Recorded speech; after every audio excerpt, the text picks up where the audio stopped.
We are live. Happy New Year to everybody. What is happening? What is up, beautiful people? In the new year, it's still your weak brother Vitos Cristinata from the channel Ross and this. And still the El Frico from the channel. What channel? What channel on? Oh, it's the same one Mythos is on. Oh, right. I was about to say frequently specific. That's our other team. That's our other. Yeah, that's from the news. We don't really talk about that. Oh man, if you could have seen that. It was in the kitchen and just popped. around the corner and gave me a look. It was kind of hilarious. Good morning, Jam Jar. Wow. It's starting. Another late night, early morning from the Jam Jar. And Hellwork said, what howling. Awesome. And we have a special guest. They're regular on the show, but they're still so freaking awesome. Hello, nurse. Amazing. Big D and Lady Dragon. Arigato. I mean, isn't that the wrong side of the camera? If we're welcoming you guys, we should be like, hello. I know he's sexy, but he's mine. Hey, you gotta share. If you invite me on, you gotta share them. Pizza's your two-timing, bro? What? Nothing. We have a show. There we go. Oh yeah. Get busy. Boy, hold on. Wrong music. Oh, Let's good mute that. evening. There we go. Good evening, lovely people. Everyone else in internet land. All right, so for those, and I'm sure everybody in the chat knows who you are, but just a recap of who the amazing Lady Dragon and Big D are. Well, I am Big D of the Gamecraft Dragon. Big D. And I am the Gamecraft Dragon. Right, sure. Not Lady D. Lovely Lady. I am not Lady Dragon. Sexy music still going, y'all. Oh my God, the way you did that freak just now reminded me of Starsky and Hutch. Guys, I have an idea. Team Dragons. And then it's the questionable photo shoot. And of course with me I have my lovely spouse, the noob named Dragon. Yeah. 6 months in, she's no noob, no more, brother. 6 months in and a kill team victory over her hubby. That's no noob now. Do I gotta go get my 2 bronze medals? Guys, Well, I can't win anything other than, winning competition, but still. Can I have the good? Where are my good? Guys, we are so excited to have the Gamecraft Dragon back on. Well, thank you so much for having us. As always, we love hanging out with you guys. You're always so much fun. You have your beautiful people here. And it's just good. I mean, you guys are good people. You're fun to talk to. And you amuse her. And when she's happy, I'm happy. So we're all He amuses us. It's a mutual agreement. It's Actually, I think he's more happy that you guys distract me from threatening him. I'm just saying. It's like, hey, Big D, what's that shank in your neck? What is that? What's what? I was gonna say, what's that shank in your neck? Is that a knife? Oh. we are expecting a really good show tonight, guys. We always have a good time when we have on the lovely Lady Dragon and the Big D with the Big D. Oh, I like that. See, Jam Jars 34 says, live stream with the Fab Four. New film.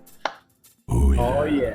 By the way, quick shout out. We've got some amazing people in the chat. Hellworks, Jam Jar, and Atomic Dog. And I want to throw a quick shout out because I want everybody to know if you're following the channel or if you still need to go sub, note that Atomic Dog Scale Model Freak is now just Atomic Dog. And actually, this was incredibly flattering. He said because he's getting more into the miniature side of the hobby and stuff like that, that's why he shortened his channel name, because it's now more all-inclusive and he's excited about more aspects of the hobby. Does that mean he's going to be coming on the show? Huh? I can't speak for that, brother. But he did say that we were part of that inspiration, so that was just big loves feel right there. It's good to know. I mean, that's the joy there. I mean, hobbying is hobbying, and when you can take somebody who does beautiful models like this gentleman does and apply that to our stuff. Said there. Don't mind her. She's losing her mind over here. Can't find her brother. So am I. That's what I said. Do it. Brian says Right no. there, right Almost there. lost It my doesn't coffee. have to be my favorite Oh ones my in gosh. it. That's all the other ones in. Thank you. Coffee up the nose is no fun, man. It wasn't in one of these that was folded in half. It's not this one. It's not that one. All right, so Freak, I figured out why it would be so difficult to get Brian on the show. Why? Aside from him enthusiastically fighting, kicking, and screaming his way away. Every See, I'm time trying we to think of a good theme music for this. I'm not sure if I should sexy or if I should put our normal, the new song that I have right now, the song that I wrote, or Now okay, it's sexy now. He's doing the dance. All right, it's sexy. All right, it is sexy now. Okay. I just look over and I just see. So the reason it would be so difficult to have Brian on, think about our level of humor and comedy. If we rope in Brian into some of these jokes that we make, and then his wife hears us down the hall and hears him participating, that would be a dead man right there. Wow. Yeah, that would be pretty rough. And we can't be a party to that murder. Oh, Ben Ellis! Oh my goodness! Ben Ellis, hi! Oh my goodness! Hello from the UK. Hope everyone has a great hobby for 2020. We are definitely planning it, my friend. Dude, do you not sleep ever? Ever? But hey, we're so glad you're here. You have sacrificed sleep for us. Let's sleep. Sleep for the week. On my desk, hanging out with me whenever he's not in game. Ben Ellis is awesome, man. Thanks so much for being around here, man. Execute Commander! Happy freaking Friday. Hail to the yeah. You understand me? And I love that you threw freaking in there because, dude, I have been on call for 3 weeks. 3 freaking weeks. So you stop that. Okay. I'm gonna mute you. I will mute you. We're gonna get demonetized, even though we're not getting a cent. They're gonna ask for money. I do solemnly swear I will try to watch my language. Well, this is not for kids, so we. Oh, I forgot to tell you guys. Apparently, I have such a bad potty mouth that Zane created a channel because, yes, we made Zane a temporary mod of the Discord just so he could organize things. He's actually really good at it. There's one that's called Lady Dragon's Dungeon. And you have to be 18 or older in order to visit my lair. What happens in that dungeon? Right? What? Lots of cussing. Oh yeah, let me turn this up. Lady D. You have to be 18 or older to get into this room. She's a naughty girl. She's naughty. I still haven't sent any feet pics yet, so. Go check out their Discord, Lady D. I can't naughty believe dragon. the naughtiness that would happen in this hobby, and also, why hello there. Yeah. Oh, sweetheart, you have no idea how bad I can be. You know, it is so awesome. Hobby has matured. 40 years ago or 30 years ago, it was all us nerds in basement. And now there's girls. Ladies and gentlemen, if you are new to Warhammer 40K, this is the reason why you want to join now. People's like, I never knew that 40K was so exciting.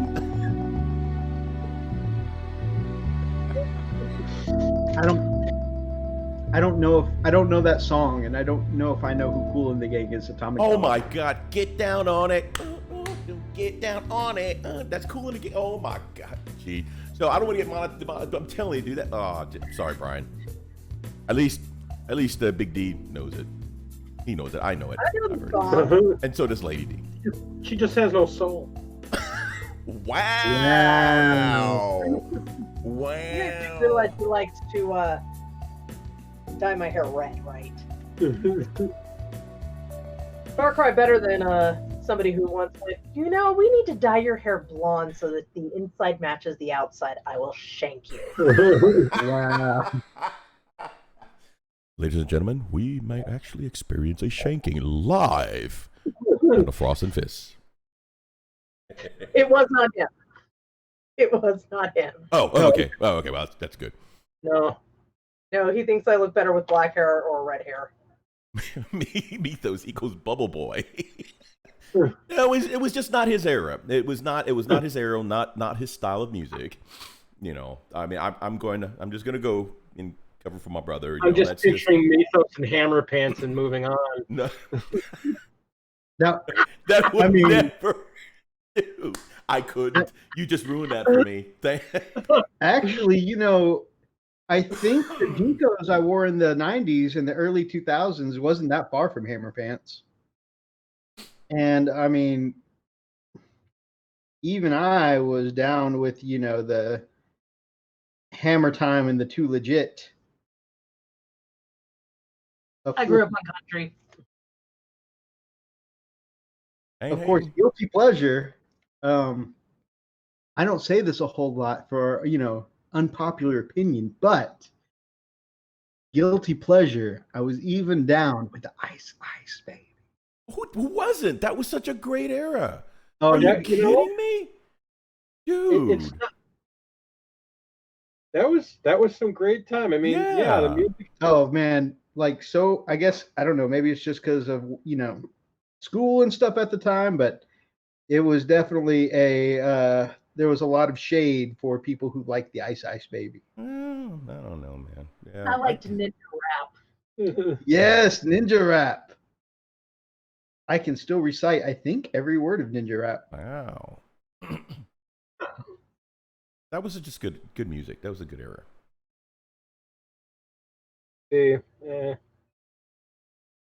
That was in my raving and emo phase. You know, I got a picture of me with long hair hanging in my face with eyeliner and lipstick. I think we all had that phase, you know. Mine wasn't the emo, but I definitely had.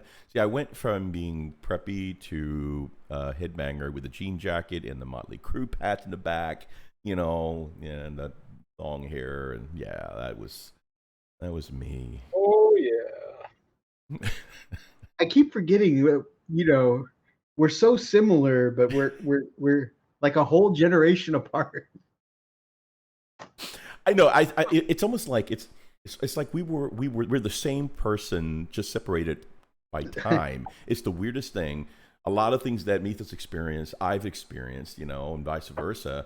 And it's just kind of funny how it's like, oh my God, you went through that? Yeah. Oh my God, me too. What does that mean? Not a damn thing. I mean, we were people. Are we best friends now? But at different times. It's the weirdest thing. I would like to point out that when I was growing up was when Hot Topic was around, first started. It first started coming around. It wasn't, yeah. No, it wasn't Hot Topic for us. For us, it was more of what's that other one that was in the mall? Spencer's. That was the big one. Yeah. You wanted something fun, you go to Spencer's. Oh, you always went to Spencer's. So much fun. Spencer's, and for me, it was Commander Salamander. He's old. Yeah. Is that a club? No, it was a store like that, but it specifically focused on the alt goth punk scene. There was a lot of those. Yeah, that was just funny. Matter of fact, my first, I had gotten a Dokken shirt from a place like that. Yeah, it was a really cool. All the T-shirts, all the patches. You know, that was just a lot of fun. Yeah, I remember my brother had gotten his first Pyromania from Def Leppard. Yeah, that was his thing, man. He loved Def Leppard. It was a great band. Those are good bands. Back in the day. Yeah. I don't think anybody knows anything about that. You know what's funny? I'll share this once we start showcasing it. But I picked up a new axe for Christmas, and I'm really, really excited about it. And since I started playing it again, I'm not going to lie, I have not practiced my guitar as much as I have been since I was 13. Sure, I've got another guitar here. I've got my Fender Strat, and I like it. I love it. I love playing it, but for some reason it's not the same. The guitar that I just got is a childhood dream guitar. It's something that I wanted since I was 13. And the crazy part about it is that I I was only 13, so I had to settle for something that looked like it. And it was a guitar made by a company named called Memphis. Like Memphis? Memphis doesn't make guitars. Memphis is a freaking city. Okay? They don't make guitars, but hey, I was a 13-year-old kid with a paper route, and by golly, I wanted to get it looked just like it. Man, that thing had so much feedback when you plugged it in. It never stayed in tune. It was made in Korea. Not that anything's bad by that. I'm just saying. But holy cow, though, man. I love that guitar, man. So I lost it in a mishap, and I hadn't gotten anything like that. And I could never afford this type of guitar. And then finally, I had an opportunity to pick one up, and oh my gosh, it's a dream. It's amazing. So I'm super stoked. So I'm really excited to share it with you guys. So once we're ready, I am super stoked for you. That's really awesome to hear. I know the joy. As a drummer, being able to actually get a decent set of skins and some cymbals that don't sound like pie plates, right? And it's funny. It's funny. Big D. It's like you can tell the difference.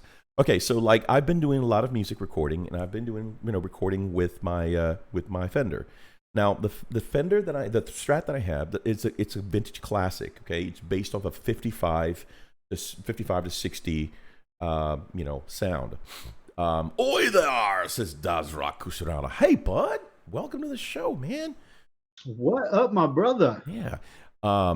But the thing is that when I try to record, I can record blues and jazz all day. That sounds great for that. But when I try to record something really rocking, it just doesn't cut it. It doesn't do it. Man, look, I plugged this new guitar in, and I plugged it to my amp, my pedals, and then I plug it straight to my software, to my board. And oh my gosh, it is night and freaking day. This thing sounds amazing, guys. It's gonna put out some awesome material when I start recording again. I already started, by the way, and holy cow, it's just fantastic. It's funny though, because this song here, let me turn it on here. This is one that I recorded. My son-in-law actually played the bass for me on this. Unless you're actually playing it, you won't be able to hear it, but everybody else can hear it. That right there is a song that we recorded just so we can do our showcases, and it's a nice, really chill, background music. I layered two layers of guitars on there. I already had some drum loops, so I threw that in there. If I had somebody to play the drums for me, that would be great. And then, of course, the bass was done by my son-in-law. So it's a really cool little jamming riff. It was a lot of fun to do.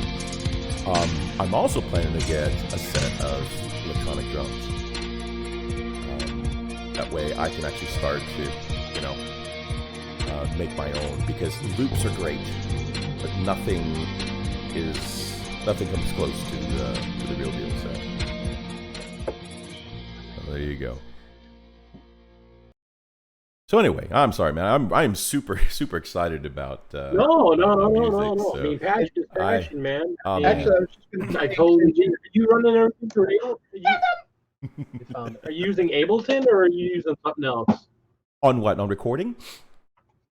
Oh, okay. Yeah. Okay. No. So no. I'm using Studio One. I'm a huge PreSonus guy. I love their tech and their software. I've been using PreSonus since version 1. It was Studio 1, and then it went to Studio One 2. I'm now on Studio One 4, and I am absolutely in love with that software. It's a great software. It's one of the few software applications that does not suck down your CPU usage. Because everything else that I've ever tried or used, man, it, especially when it comes to rendering music. And all the plugins and everything, it will kill your process. Yeah. And it's just I'm an Ableton 3 3 guy. So yeah, I got to clear everything else off to get that going right. So Exactly. So Personas does a really, really good job of layering. I can have up to 20 tracks going at one time, and I do not lose anything. Yeah, it's a great, great program. You know, I'm using my Personas audio box USB interface. So you know, and it has XLR in, or you know, you can do the quarter in jacks too. So, a lot of fun. Mythos, I'm sorry, my man. No, brother. Actually, I was going to say, since you've told the story, you're feeling the vibe, man. Why don't you go ahead and show off that beautiful, beautiful axe, man? Yes. Okay, cool. All right, give me a second. Let me find it here. Let me throw some sexy music, because it is sexy as hell here. There we go. All right, let me find it real quick here.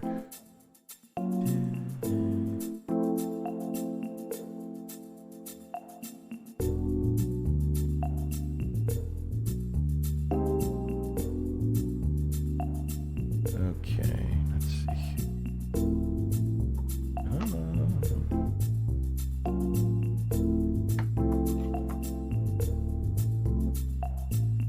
Oh, there it is. Okay.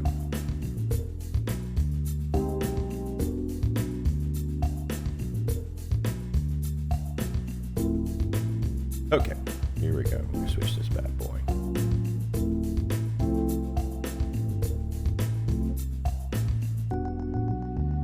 All right. So this is the front of it. The color is it's called Orange Crush, and man, as soon as I saw it, of course, you guys, you know, it kind of reminds me of my Imperial Fist, so of course I was gonna jump right at it. Gorgeous guitar. Let me show you the next pick. I can't remind you of your Imperial Fist. It's only one shade. No, it's not. Go back and look at it. You can see the highlight. You see the highlight. See the shading. Edge highlighting here. So this is a Kramer SM1. I wanted this guitar when I was a kid. My best friend, who was our guitarist when we had a little band, had one, but man, they were so expensive. There was no way that my mom and dad could afford it, and there's no way that I could afford it. Not with a little meager paper route. So this music's a little loud. Let me drop it down a little bit. There we go. And then here's again, here's the front. Here's the back of the neck. Gorgeous, gorgeous guitar. And it just sounds as good as it looks. It is just... You see, this is why I think we as a group, I think this is why we click as well as we do. Because what I'm seeing here is a group of Renaissance people, you know, Renaissance men, the classic, not just talented in one vein, but are multi-talented in multiple different veins. Exactly right. That's exactly... You know, you got creating physical art and musical art. She's a wonderful painter. She does wonderful things with her miniatures. She's an incredible writer. You know, I think that's why we click the way we do. Yeah, and I really excel at Well, you know what you are, Mythos? I have creative ability with I really artistically. Well, you're Asian. Never mind. No, I'm going to tell you right now. I know what his skill is. I'm going to tell you what his skill is. Let me put the sad music on. Uh-oh. Where's my salt? Where's my freaking salt? It's his skill, the fact that he can have great days when you're having awful days. Always. Always. Okay, this is someone who can pee in my Wheaties while he's smiling at me and giving me a hug at the same time with eye contact. Yes, he can do that. I am jacking up your life, but I love you, man. You know, that's Mythos. That's what I. And you know what? It's not his fault. It's not his fault. It's not his fault. No, it's not his fault. No, Susano just likes it more than you. Somehow, right, the Dice Gods love him. I don't know what he did. I don't know how much time he has left on this earth. I'm gonna send you my artistic talent. I heard that thing. I heard a ding. All right, hold on. Let me turn the sexy or the sad music off because that was sad. I can do one thing well. What the You hell? can paint. Holy jeez, man. Okay, let's I see. said well. That's studio. Art of the week. Board? It's the very last link I sent. Okay. I'm Oh looking. yeah. Okay. Ethos. Swear to God, the threat, bro. What are you trying to say, bro? That look. No, I was just saying that's the one thing I could do well. Well, no, there you Really? go. That's exactly. Really? That Hold is on. exactly. Look, guys, we were all talking all this stuff, and now Ethos is going to show this. Oh, here's my talent. Hold on, let me show it to you guys. Actually, Obi-Wan Kenobi. Okay, so check this out. This is Mythos talent. This is what Mythos is good at. Watch, and he's good at it. Take that, freak! Take that, freak! Talk about your talent. Take that, freak! What? See that? Yeah. Okay. And it's just gonna keep playing over and over and over because. Oh, But you see, that's what it is. That's where the Renaissance man talent comes from. Because I mean, I forget the name of the artist was, but there was this really cool artist that he spoke like 10 languages and he could paint and do all this other crazy stuff. But he was famous because he could do all these things and yet he could stand in place and do a full standing backflip over a person standing back to back with him. That'd be. And so that's the whole thing. It's a Renaissance man is a full package. So we know when we're being attacked, Mythos is the guy to give the throwing weapons to, because he's the counter to stranger danger right there. That's him. I'm almost afraid to ask, what am I? You're the bait for stranger danger. I don't you know. guys the one who said that I would scare off? I want to thank everyone for joining us tonight. Come and check us out the next week for. I don't I don't know know. if she'd be I don't buy good it. bait because she just doesn't strike me as the damsel in distress type. No, she does not. She strikes me more of a, yeah, try it. Somebody give me a damn axe. Yeah. Is there a idea for a damsel dishing distress? Oh, that guy tried to go after her, and he is now no more. Why is there so much blood? This I is have no another idea. damsel dishing distress. My lovely Lily could be a scary lady. Oh, actually, that reminds me. I'm sure you'll appreciate this, Lady Dragon. So in my group, there is a unanimous agreement because we always talk. A lot of us are martially trained, whether it's firearms, martial arts, that kind of thing. There's a unanimous agreement in my group that's where they say that, Mythos, I'd happily take a bullet from you, for you, but the one thing I will never do is stand between you and an angry Lily. And they right. Many years ago, when I was a much younger All the brothers lady, said, yeah. I knew a couple, and when the husband knew how to fence, he was a dual wielder with sabers, could shoot, and was one of the few people I knew that could use two bullwhips at the same time. Nice. Without hurting himself. And his wife was this cute, quiet, little unassuming thing, and I found out she's like the fourth most dangerous woman martial arts wise in the world. That's awesome. Yeah. And they went in. He was going after a bondsman's license, and so he had to learn how to use a baton. Well, she figured, I'll go with you. And they're in baton training, and I guess part of the baton training is you have to hit other people. You basically practice with them, so you know what it feels like to get hit. And as they're sitting there, his wife is over there flipping it around, just doing all these moves with it. And he was just like, and she goes, "Oh, it's really easy. They're a lot like tonfas." And the teacher went, "Guess who your partner is?" That's So awesome. he had to spar against his wife. Oh my god. I was like, "Did you actually lay a hit?" And he goes, "No, but she broke my wrist on accident." You know She what came reminds me down. of? Reminds me of Karen Murphy. Right? Karen Murphy is the female protagonist on The Dresden Files. Dresden Files. Yes, such a great book. Yeah, no, she was. Man, so no, Mythos does know how to sword play. Actually, he's been doing that for a long time. It's so cool. I told him I want him to teach me. You know, we still have to do that, but you know. Oh yeah. So the group and I were actually talking about, now that it's starting to cool down, doing a saber club sometime soon. You know, get together, we'll do a picnic, we'll do some sparring. It'll be a good time.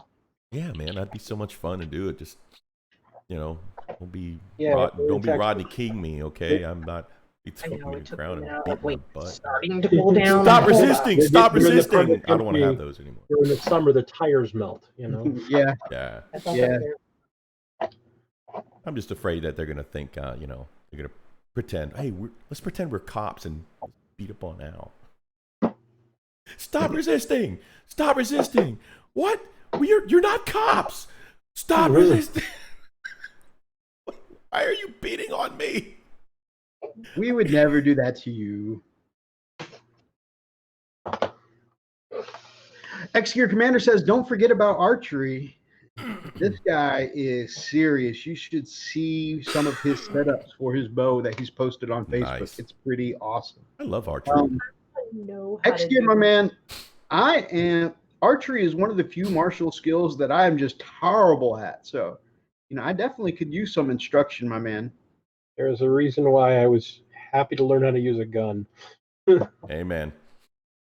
Yep, that's why I love my 40. There's a reason why I like being able to use an axe and a staff. Because guess what? One, you don't have to reload. Hold on, honey. Okay, You cut so off his just so leg? it's said, these Blood Bowl elves are fiddly as crap. Oh boy. Oh, hold on. Go for it, man. Salt time, baby. Okay, I can't even go find the head right now, so. Oh, it's not a head, it's a shoulder pad. Fiddly. Super fiddly. Damn it. We ran out of salt with the salt shaker yesterday. I told Lily, don't worry, tomorrow's our show. Plenty of salt here, baby. Someone will give you guys some salt. Plenty of salt. These big old sausage fingers. One of my favorite long fangs, we've got Jedi Jim in the chat. Welcome, my brother. What's up, Jedi Jim? Hi, Jim. Hey, Sorry. man. So we've had a few sidetracks already. Freak, since you've covered your brand new acts and that you've been cranking out a new song, you got any other hobby updates, my brother? What you got for a poke chat?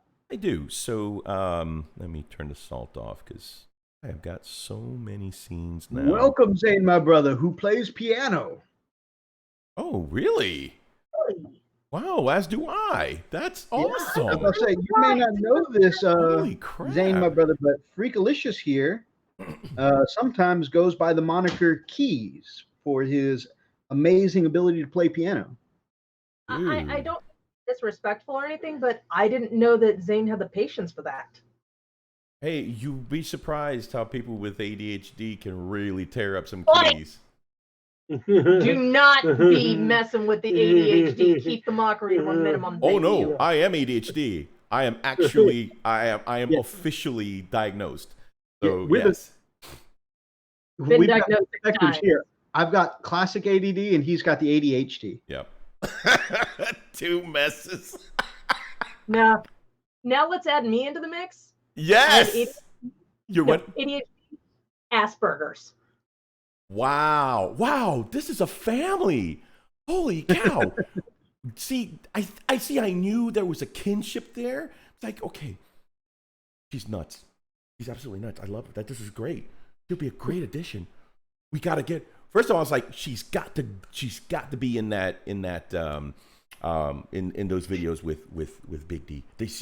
I mean, they're perfect. It's like a yin and a yang, you know, and it's like, holy cow, it's a perfect. It's match, you know. I'm sure you guys hear us say all the time in our show that our favorite thing about watching y'all's channel is your chemistry together. Absolutely. And the way you offset each other. I'm serious. I'm serious. And I think that's what everybody really likes checking you guys out. We've been told about that a couple of times. And he told me actually about the conversation you guys had. We're like, dude, you need to get her on there. And my only response was, why? Because I have boobs. And he goes, no, because they think you're awesome. And I'm like, oh, okay. Yeah, just the awesome thing. But of course, that when I tuned in that one day, I was like, oh. I didn't even know what that was until he showed me the next morning. And I was like, woof. Yeah. I mean, I tuned in like, oh, okay, I missed the live stream, so let me catch up. Let me see it. And all of a sudden, I'm like.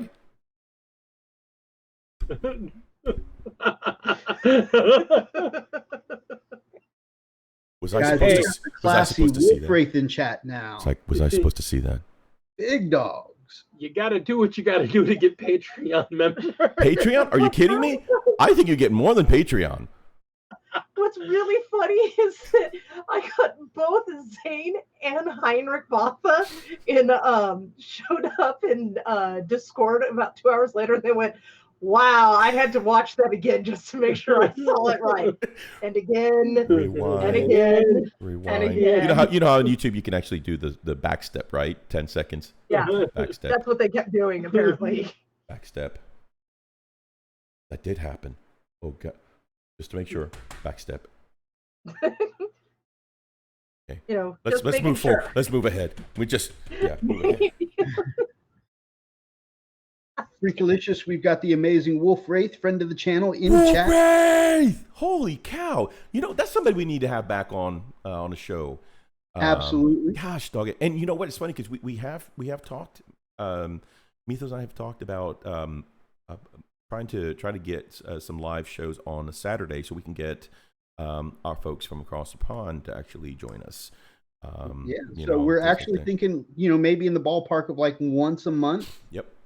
Doing a special Saturday, daytime kind of show. Yeah, man. Welcome to the show, man. Thank you for coming.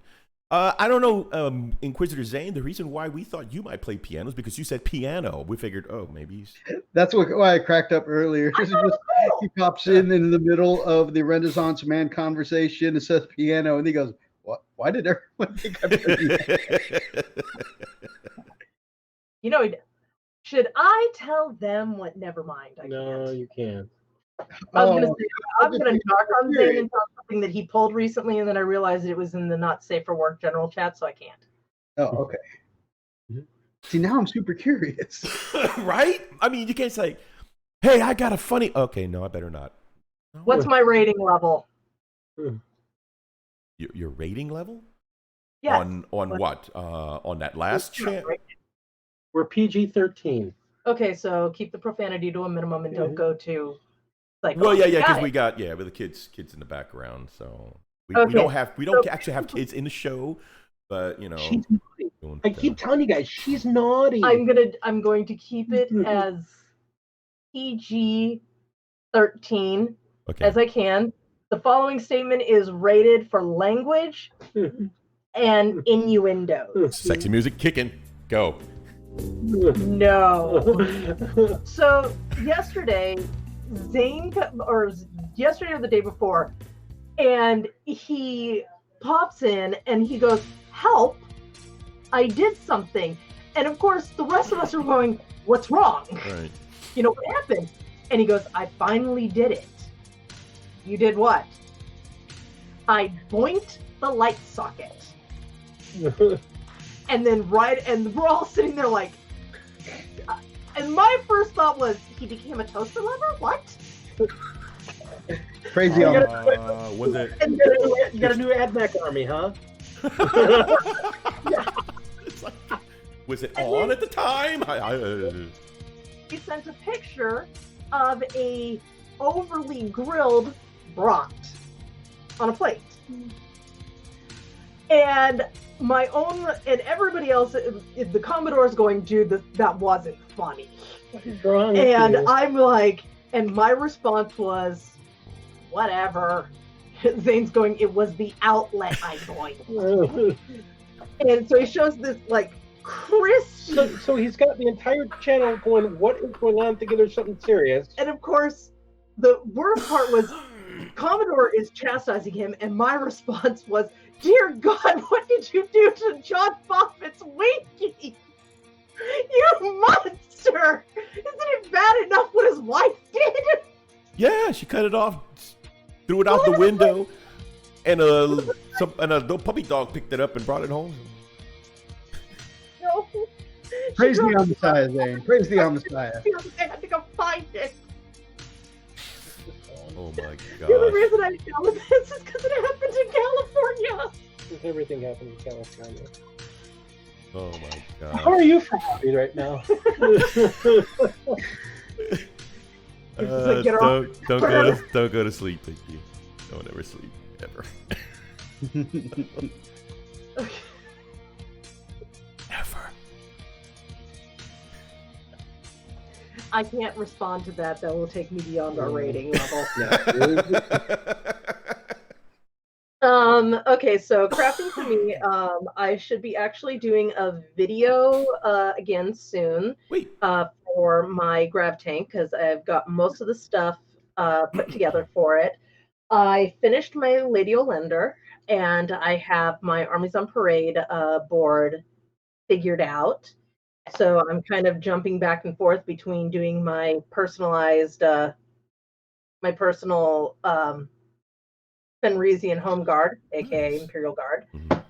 my Khorne army, and my Night Hunt army. That Lady Olander looks oleander. I can never Looks remember gorgeous. if it's a Oleander. Linder or Oleander. Yeah, it's Oleander. At least that's how it is in New Orleans. That's how we actually, because there's a street called Oleander Street. Well, oleanders are a very, very Poisonous poisonous flower, yeah. plant. Yeah. Very pretty, but very Yep. poisonous. So maybe it is Like New Orleans. oleander. I think it is Oleander. So I accepted Mythos's challenge. Oh boy. By the way, Weird. if anybody wants to join the leaderboard on that for a number of models painted this year, just hit me up in the chat. I apparently am also a member of this challenge by proxy. Stop. If I join, she has to join. Yeah, I'm too slow for that. There's no way that I can. I'm just gonna. Maybe as she goes. Oh, great, because I'm kind of curious how many I can Yeah, get it's done. for her. It's just a matter of, because she's new and she spends so much time with the hobby. It's a matter of trying to get her to pick up, learn how to pick up her processing speed on some Right of them. on. That makes sense. Shite. She did Lady Oleander in 2 days, which for her is an amazing speed. It took me a week. A week? Yes. Okay, a week. It's still an incredible amount of time for you. So we have a friend on the channel. His name, he goes by Ani, and he's actually entering a really cool. He's going to actually enter a mini into a painting competition, and he's already started, and it looks absolutely amazing. He sent me some pics. I'm not sure if he wants me to go ahead and show those, but he did send me some other pics that I'll show on Art of the Week later on. But the guy is amazing, amazing artist. Super, super clean work, man. So I don't know. Ani, are you still here on the chat, bud? Anyway, so he, yeah, I was just thinking about that, about the stuff that he's going to be entering in his painting competition. So I know he challenged me to enter into a contest, but Yeah. I'm like, And that's the thing. For me, I'm actually trying to slow down, mhm, kind of. mhm, Instead of not just going for pure volume, right, I want to go for volume, but increase my quality, the eye to Yeah. detail on my individual figures. So right, spend a little Oh, yeah. time on them, but I still get my speed for my base coats down. mhm, I went into New Year's Day. We were at my niece's house. We were at Phoenix from our chat's house, and I've got 15 poxwalkers. I got base coated, and I've got 20 long fangs. No, Yeah. I'm sorry, Grey Hunters that I've got most of the details done now on. So it's been a good week. And Pretty good. I got 30 models. You know, that's okay. It's and we got this thing ready for priming now. So Nice. oh yeah. I don't entertain any actual any actual thoughts that I'm going to in any way, shape, or form be competition for you at 30 models on the first day. I don't. I'm just hoping for maybe second or third. well, no, and here's the thing: for how well you paint your figures, the same thing goes for the volume you paint. Remember, don't look at other people. Look at what you did the year before. Yeah, and that's what I'm saying is I'm not actually competing against you, and I'm not looking to speed paint. I'm actually painting everything up to the normal level of quality I normally do. You know, I'm not letting speed interfere with that at all. I'm just trying to outdo what I normally do. Yeah, I mean that's the thing. I'm trying to get to the point where I may not even do as many models as I did last year, because I kind of did an insane amount of models last year. I did a final count of what I've all done, and between Death Guard and Space Wolves, I've done 12,000 points of models last year. Wow. Holy crap! 12,000. Yeah, 12,000 points, and then I did about well, and that's also 1,000 points in nights. But then I've also done like I have 1,500. I have a friend that painted up a Warhound Titan last year, and he only got 11K.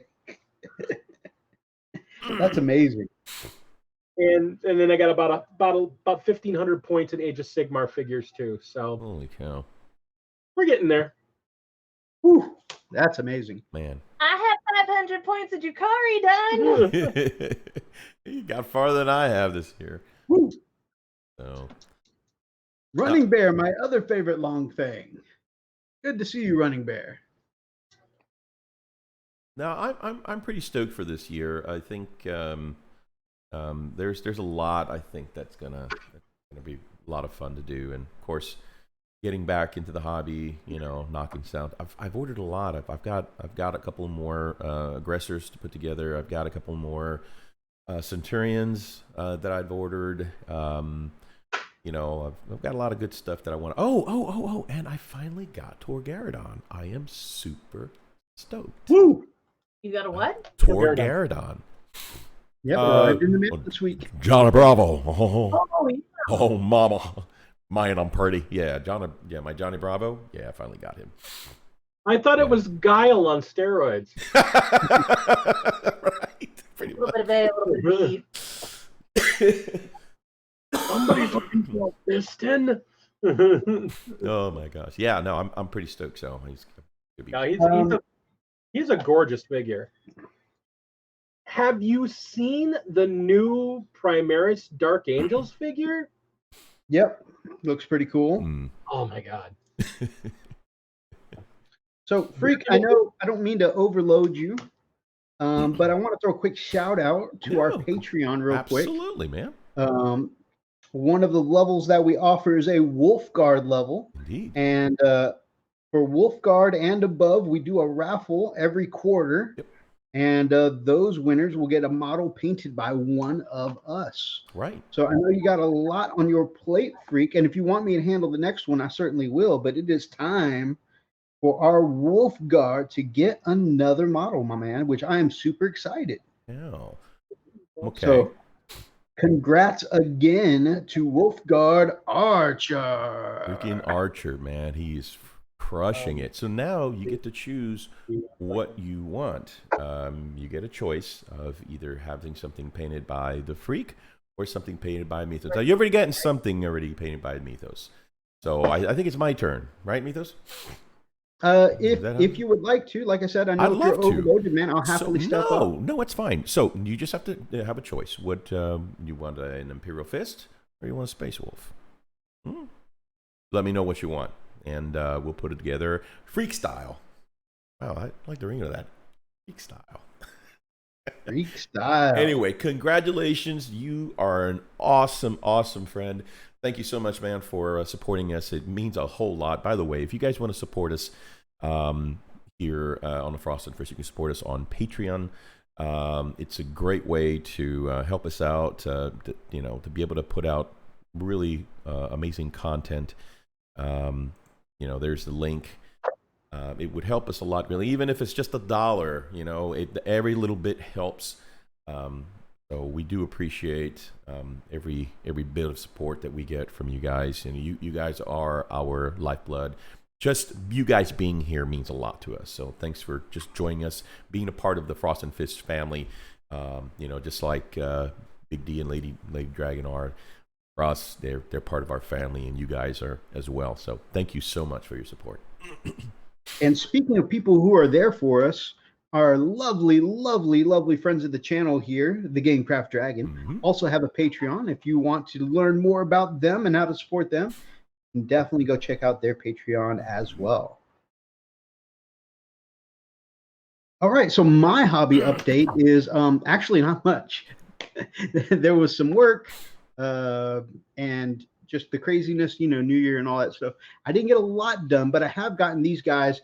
They are no longer just plain white primed bikers sitting on a painted bike. So I've got the armor painted now. Actually, I did quite a bit on New Year's. I did the armor, did the panel lining for all of that white armor. There's some shading back there. You can tell there's some blue gray all along the backside. I use Space Wolves gray to shade. So like all the shadowy places are Space Wolves gray back there. Everything is panel lined in a mix of Space Wolf gray and Basilicanum gray. And I did the power weapons for my meteor hammers here with my airbrush. And of course, it's probably not going to pick up that well. It's a little too bright, but so I've got some black transitioning to Imperial Blue, transitioning into something called Bright Blue Sheen from Instar Paints. And then of course the dry brush of white all around to really make those chain links pop out. The shields are done now. Last I just barely base coated the red, so they're all. Can you push that a little closer to the camera, man? I love that shield. I've seen it. Oh my god. There we go. Yeah. So that is red. That is corn red with some Army Painter red wash mixed with a little Null oil. And then highlighted back up with Mephiston red and a little bit of Mephiston mixed with, I'm really professional here, Evil Sun Scarlet. So nice and highlighted. Big D got onto me for my last set of bikes not being shaded. So there is black in all the colors here, that. That corners of my bike here. And that red has been highlighted up in top. So all my reds are now shaded because I don't want Big D to get on me again. Yeah, man. Very nice. I wasn't getting on you. I was just saying, is it the light or are you getting lazy on me? Yep, he was getting on you. There's a story to these first bikes here. I actually did shade them a lot. But then I got a little too excited with the airbrush, adding my shadows in, and accidentally just black washed the whole thing because it kind of burst. And my trigger has my trigger sticks sometimes and bursts. So I was doing my shades, and then the trigger got stuck and just black blasted the back of the bike, and I'm like, ugh. And so it ruined all my highlights and shades. So I just coated it back up because I didn't want to build too many layers on top of that. So I got a quick question for you about your figures, specifically your White Scars army there. What are you doing for your basing? My basing is Luke's APS Martian Red Sand basing with Army Painter Brown Tufts, Swampland grass, and skulls from the Citadel skull set. Okay. Well, for the skull planet? Yeah. Blood for blood gun. Welcome, Shadowcat, to the show. Wow. Shadowcat, good to see you. Long time no see. Good friend of the channel. Oh, and I painted up the axe again. Very dark red and black towards the edge, bright highlight towards the top. And then I painted up the same way the storm bolter. Very nice. I didn't know that the sergeant couldn't have a shield, so I gave him storm bolter for only 2 points, so he's got 8 shots coming from the sergeant. 8 shoots. So that I think, yeah, that's been my only hobby. Oh no, during the show last week, I finished up the basing on 20 of my AdMech hoplites that I use as Electro Priest. So I spent, a good chunk of last year painting these hoplites, and then I just got lazy and never finished with the basing and varnishing. I actually played them with just black bases most of the year. So I finished up the basing during the show, varnished them up last Saturday, and those were my final completed models for 2019, bringing me to a total of 92 models. Wow, that's really good, man. That's 20 Electro Priests. Yep. Well done. Shadowcat's getting some subs right now just for hanging out. That's awesome. As soon as you jump on here, Shadowcat, you start getting subs. So that's how it works around here. She definitely deserves it. Yeah. I want to show you guys. Friend of the channel, and I think I show this every time she pops in the chat, but I just love this model so much. It's a gorgeous model. Actually, I think it was our first year on YouTube. It was, I think, our first or second year. Yeah. Gifted me with this. A little closer, Mythos. Bring it right up. It'll pick it up. There it is. Yeah. There it is. Oh man. This gorgeous Gygor the Fell-Handed, and almost every game when I take my Blood Claws, he is my pack leader. Level of detail on that by thing. the Shadowcat. Yeah. Such awesome level of details. Yeah. The camera's not picking it up, but like everything's got highlights and details, even down to the wolf, the symbols on the shoulders. Like the red's got like 3 layers of highlights, it looks like. It just super gorgeously painted. The detail on that face, which is not going to pick up in this camera, but that's the guy that came out of the Burning a Prospero box, right? Yep. Oh man, super good job. It's like I just love taking him. This is like forever my Blood Claw pack leader.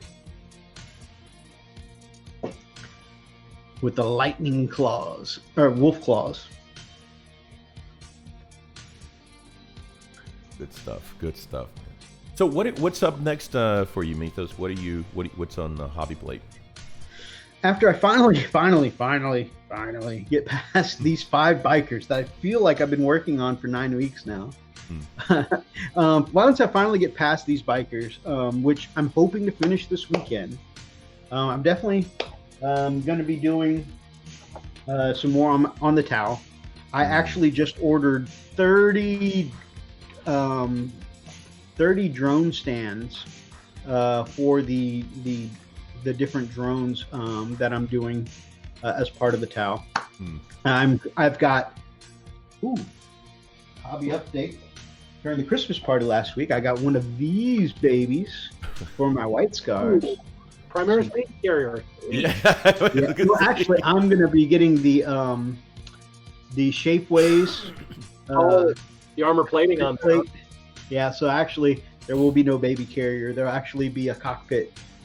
But yeah, so the fastest dreadnought for the white scars is going to be a great addition.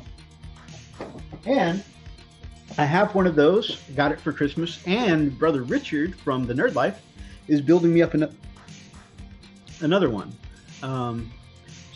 I've definitely got some super fast dreads coming. I am going to finish up. Well, it's really just base coated and highlighted, but I'm going to paint up my repulsor because I've been taking that in battle reports lately, and that baby needs some paint. That sucker.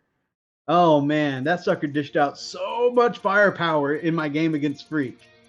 Freak loved it. He said, "Man, flip you off right now. this tank every time." I mean, that's just how much Freak loved my repulsor. Where's I mean, between the mute button? last cannon shots and 15 Where's my go to hell button at? assault cannon Where is it? shots. I mean, Freak was like, man, please pour some more of that firepower on. And he actually started playing Def Leppard. He's like, pour that sugar on me. And then he started making motions towards his face. And I was like, this is getting a little weird. Let's see. Mute. There we go. That's better. Hear that, y'all? That's the sound of. Well, I like that. I like that sound. So I actually took a page from you, Mythos, working on a new Smash Captain. And What, Mythos? Sorry, we cannot hear you at the moment. So, well, continue. So after seeing his Meteor Hammer version, I found a figure that had a series of a chain of bones and like a huge stone slab at the end of the chain of bones that we're using as like this whip chain that I decided to use as a smash as a hammer for a smash. That's cool. And then since it's not going to be a wolf, I didn't want to use one of my wolf shields. So I found this extra shield from a Custodes, but I put a couple skulls on the front of it. Yeah, one of the body parts left over from my carnage of the boss. So I figure with this guy, I mean, I'm making this for a friend. I figured this would work out. I figure big old shield and a crazy looking hammer. It almost looks like a hockey stick at the back. It really. The problem is because you can only see. Yeah, I know. Yeah, I know. I know. It's so funny because that's what it looks like at the back. It's like, is that a hockey stick? Yeah, I can see that. Do a beat down. Go Phillies. All right, sorry. That was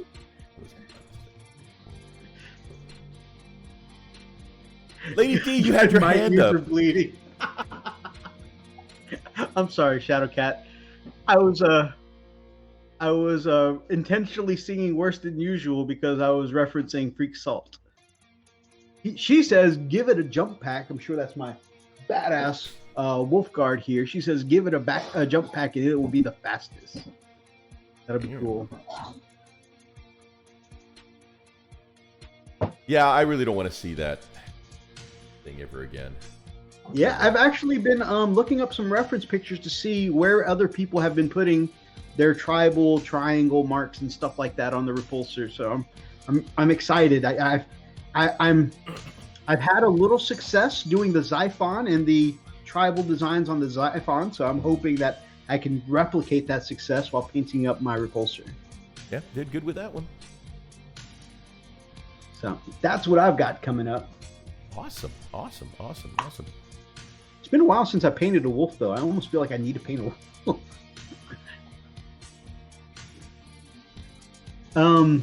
Lady D, all right, did you have anything that you wanted to add? I saw you were kind of like. I had a question about the White Scars Dreadnought. There you go. Well, I was led to believe, and this is actually a question for gameplay as a White Scars player.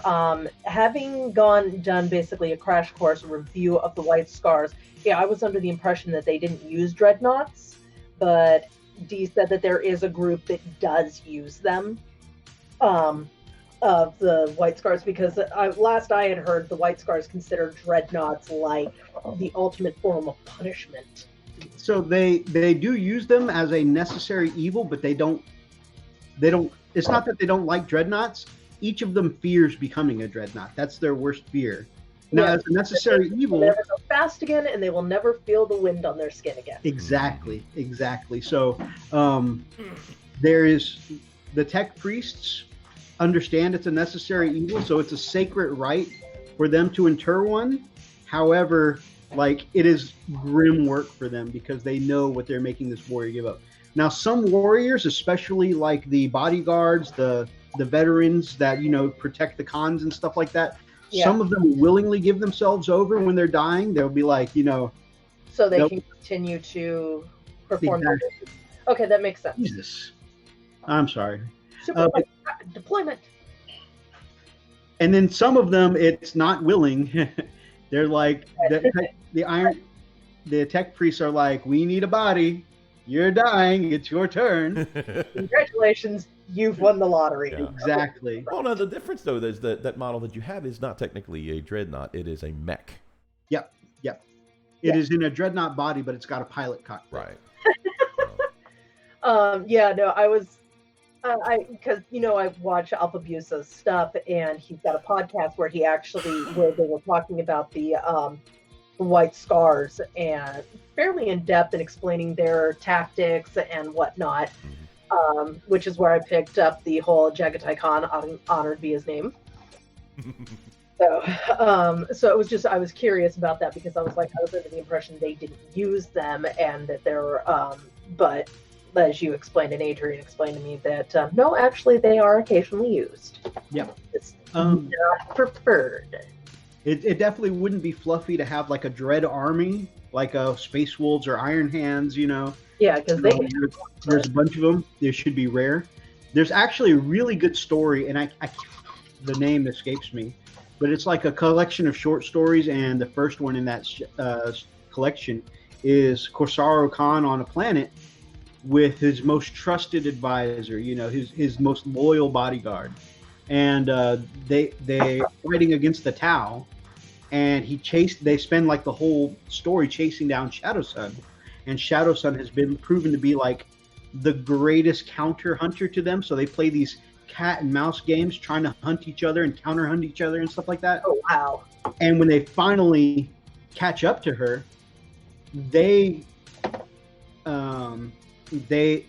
Corsaro actually is beating her in combat, but she performs a really great counter trap maneuver and manages to fusion blast his most trusted advisor right dead in the chest with the fusion blaster, which is like a even more powerful melta-gun. So this guy's got like molten magma in his chest dying, right? And Corsaro realizes that he's burning to death in a slow death. And because it's such a slow death, he realizes if the tech priests get their hands on him, his friend will never feel the wind in his hair again. And he's like, as a leader, I should want him to continue serving by his side. But as his friend, he actually asks respectfully, as someone, two equals who respect each other in combat, will you finish the job? And so Shadow Sun salutes him and fusion blasts the dude in the head, so that way he doesn't get interred. So it was a really artistic take on that dreadnoughts are a necessary evil, but I don't want this to happen to my friend. Yeah, it was really interesting to learn. And then I guess there was also another thing that I found interesting. That's the other reason I bring it up is because you might be able to shed some light on this. Is apparently there was an incident where a Necron ship entered orbit over their planet, the home planet of the White Fangs, and opened fire. But it didn't fire on any populated areas. There was nothing where they were firing on. And nobody knows why. I'm like, well, from what I was told, if that happens, doesn't that mean that's a tomb world? And that there are Necrons asleep and they're trying to wake them up? I don't know. Ooh. What the twist? Yeah. Okay, y'all need to stop talking about donuts over there. Right? Sorry. Brian picked he's the one who started it. I'm like, oh my God, I want Krispy Kreme right now. And what's bad? What's bad? My brother who went to New Orleans. I'm from New Orleans originally. We both are. And he says, okay, let me show it. He says, I got something for you. I cannot believe he did this. And so he goes, when do you want it? I was like, dude, this is the new year. I don't want to be chunky anymore. Not the monkey. Oh God. Did he send you some beignet? Send you a picture of a plate of beignet? No, this is actually something better. Here, I'll put it here. I'm gonna show.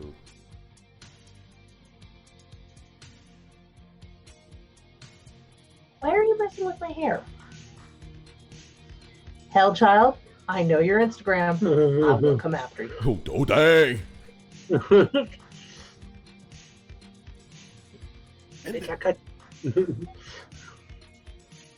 Anyway, oh there it is. Okay, there it is.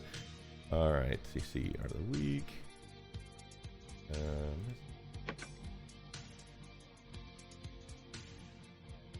This is what my brother brought. Better whiskey. Oh, oh, Guys, Rouse's is one of the original. It's one of the original stores in New Orleans. As a matter of fact, in where his wife grew up at, right? And this is as New Orleans as it gets. Chalmette. Okay, it's been around forever, right? And this, ladies and gentlemen, is the king cake of king cakes. Aside from Gambino's, that is, oh my God. So he's my old boss years ago was also from Nolans, and he used to, for Fat Tuesday, he'd get 4 or 5 of those sent up for the entirety of the IT department. So you know exactly I what know, right? I'm talking I just saw the about. box. I'm like, oh man, I haven't had one of those about 10 years. Now beware, because see, Rouse's, they still put the baby in the king cake. Yeah, it's old school, and so you gotta chew carefully, because like, oh God, my tooth. Oh no, that's the baby. I don't know why you would say that with Zane in the chat. Right, it's true. It's true. He already talks about the baby fight club. Infant fight club. Don't eat the baby. Don't eat the baby.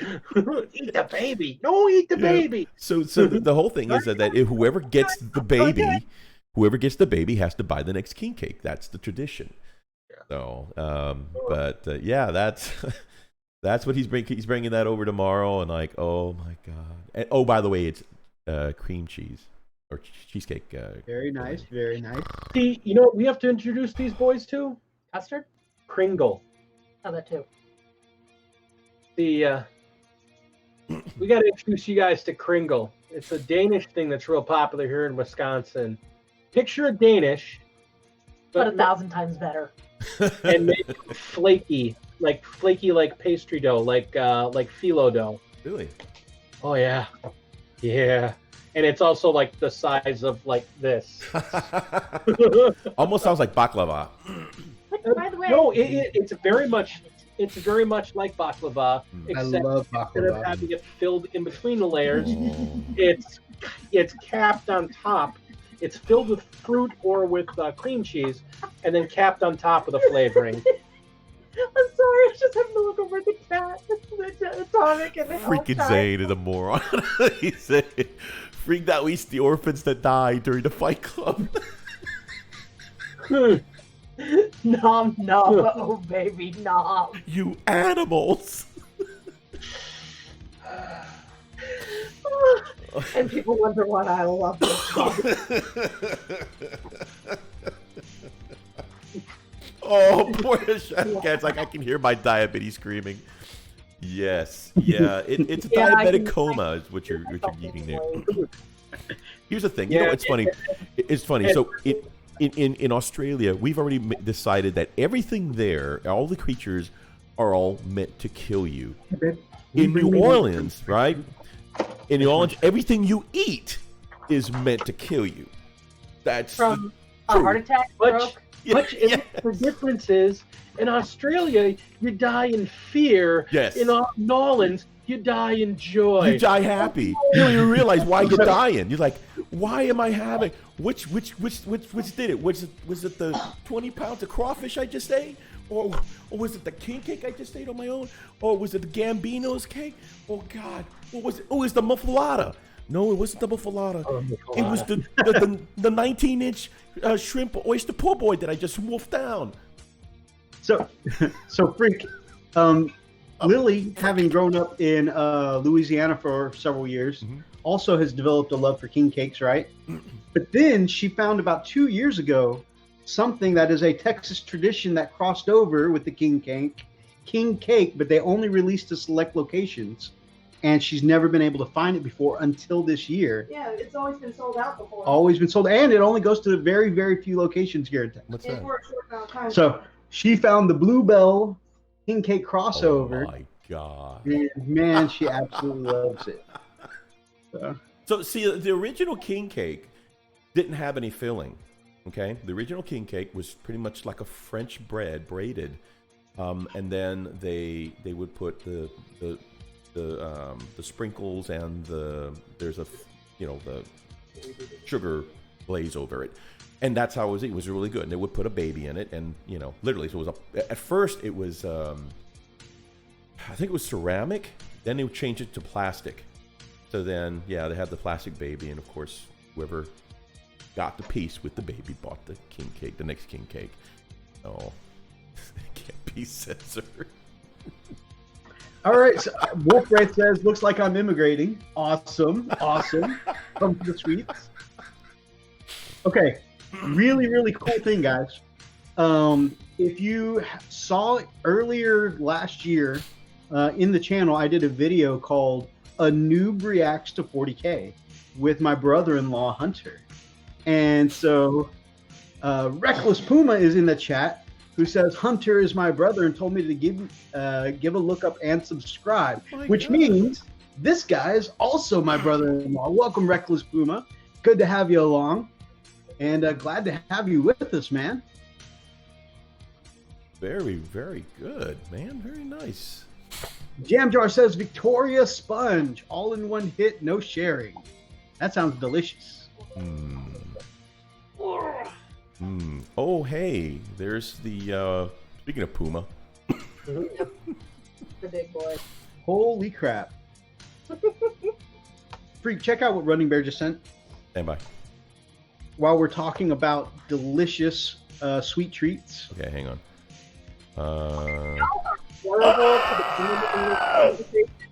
Kitty! I have to share. I have to share this.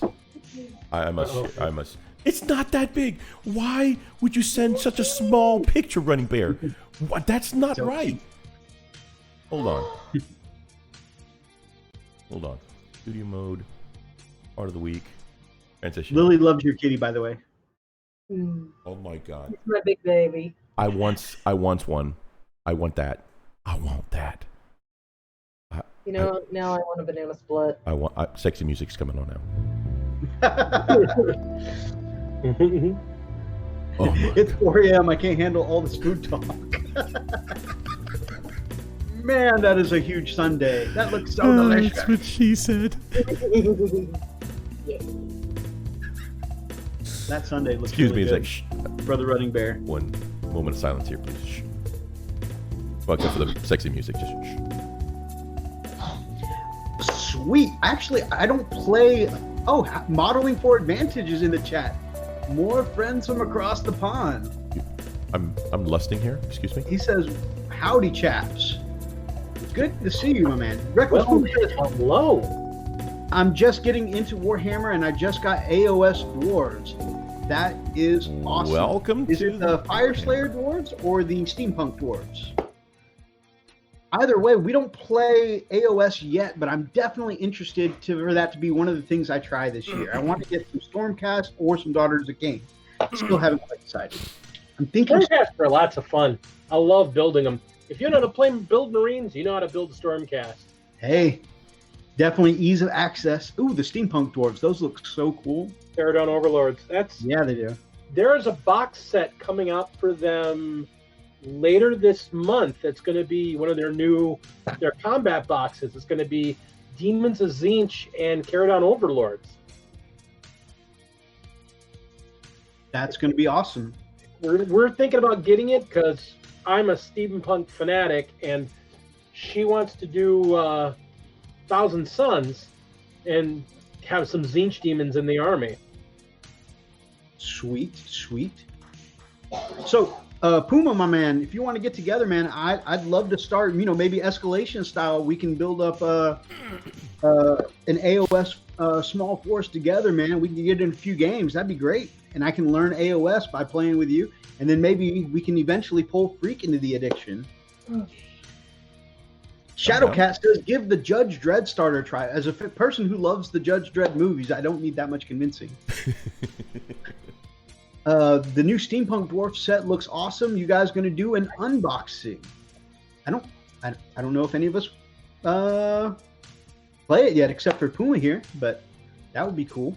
Also, I don't know how to play Kill Team, Puma, my man, but because we mostly focus on the larger 40K games. But man, I have a million 40K models, so I definitely would be willing to give it a try, my man. That sounds like fun. You don't play Kill Team? No, we haven't played since 7th edition.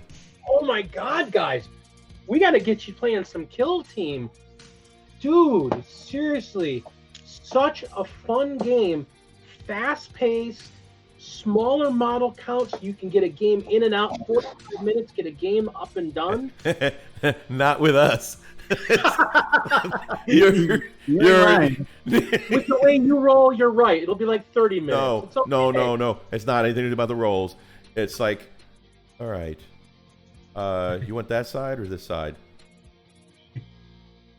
I can't tell you guys how many times I'm just gonna say it flat out. Do it, bro. We bullshit around the setting up and the deployment and getting our army lists on camera and stuff like that. And then we're both a couple of perfectionists, so we're like, let's reshoot that. Let's line the armies up this way so they look good on camera.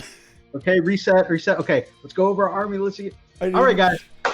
Something's not right. Something's not right on my list. Mythos, how do I get this on here?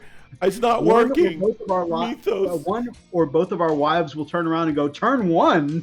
Yep. Every time. Sorry. Every time. Sorry. A sad.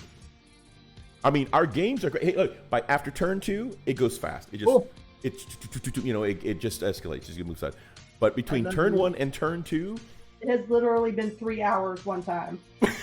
I don't know if it was 3 hours for turn one time. It was. It freaking was.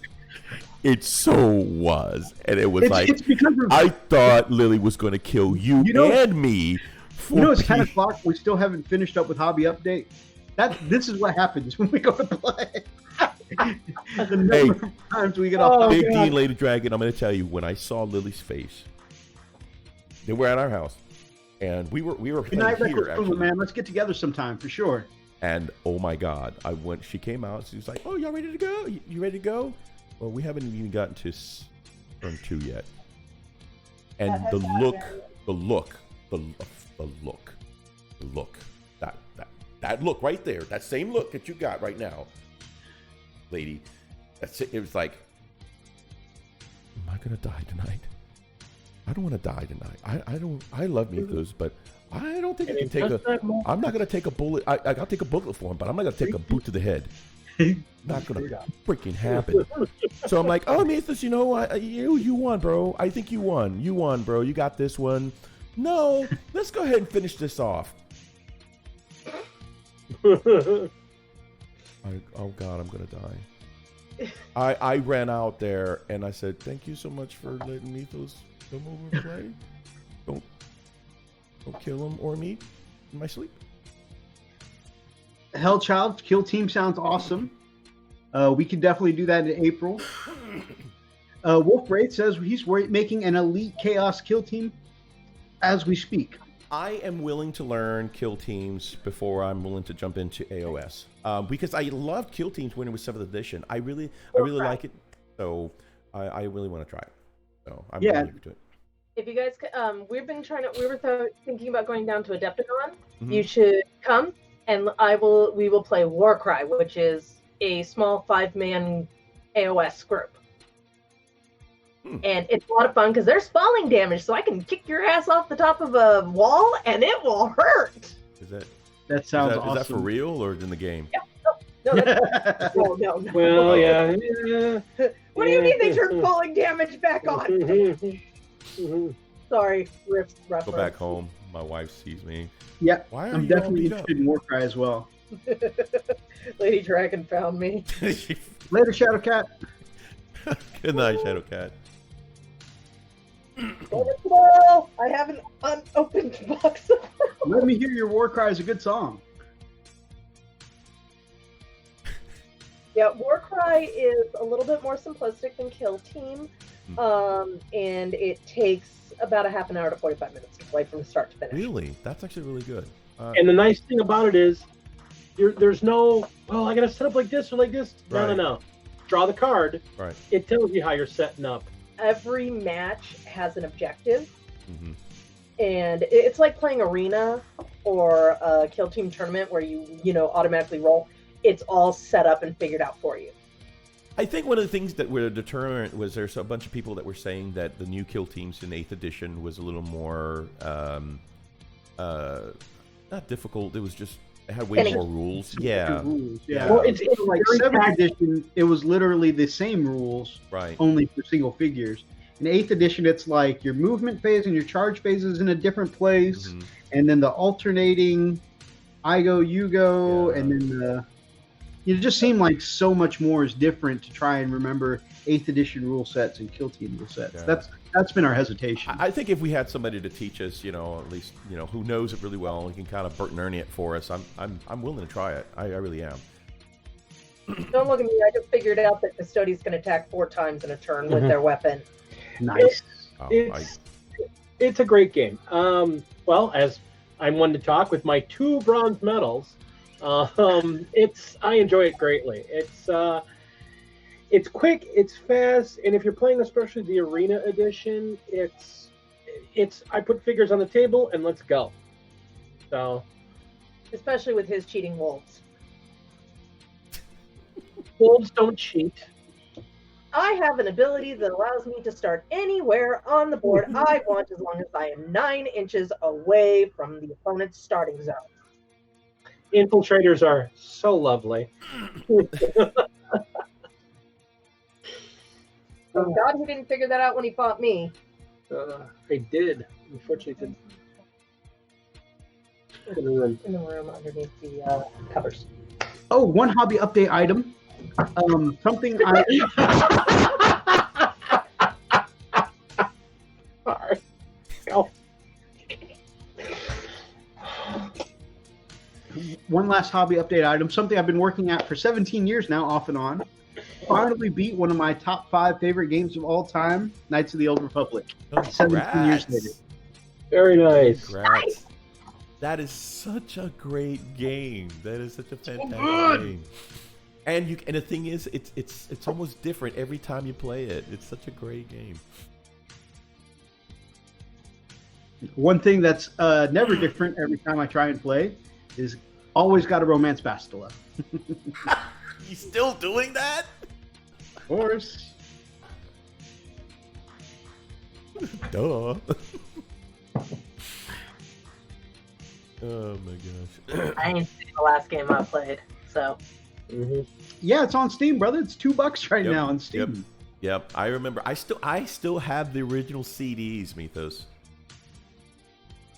I still have the CDs for both of them, but I use the Steam because, like I said, Steam's more stable. Yeah. Oh yeah. Okay. Can we jump to the leaked pictures that I sent you? Because Absolutely. we got less than an hour now, and I want to talk about It's the so main much- topic. I know we had so much fun doing this. All right. Are of the week. Okay, so we're gonna do the links, right?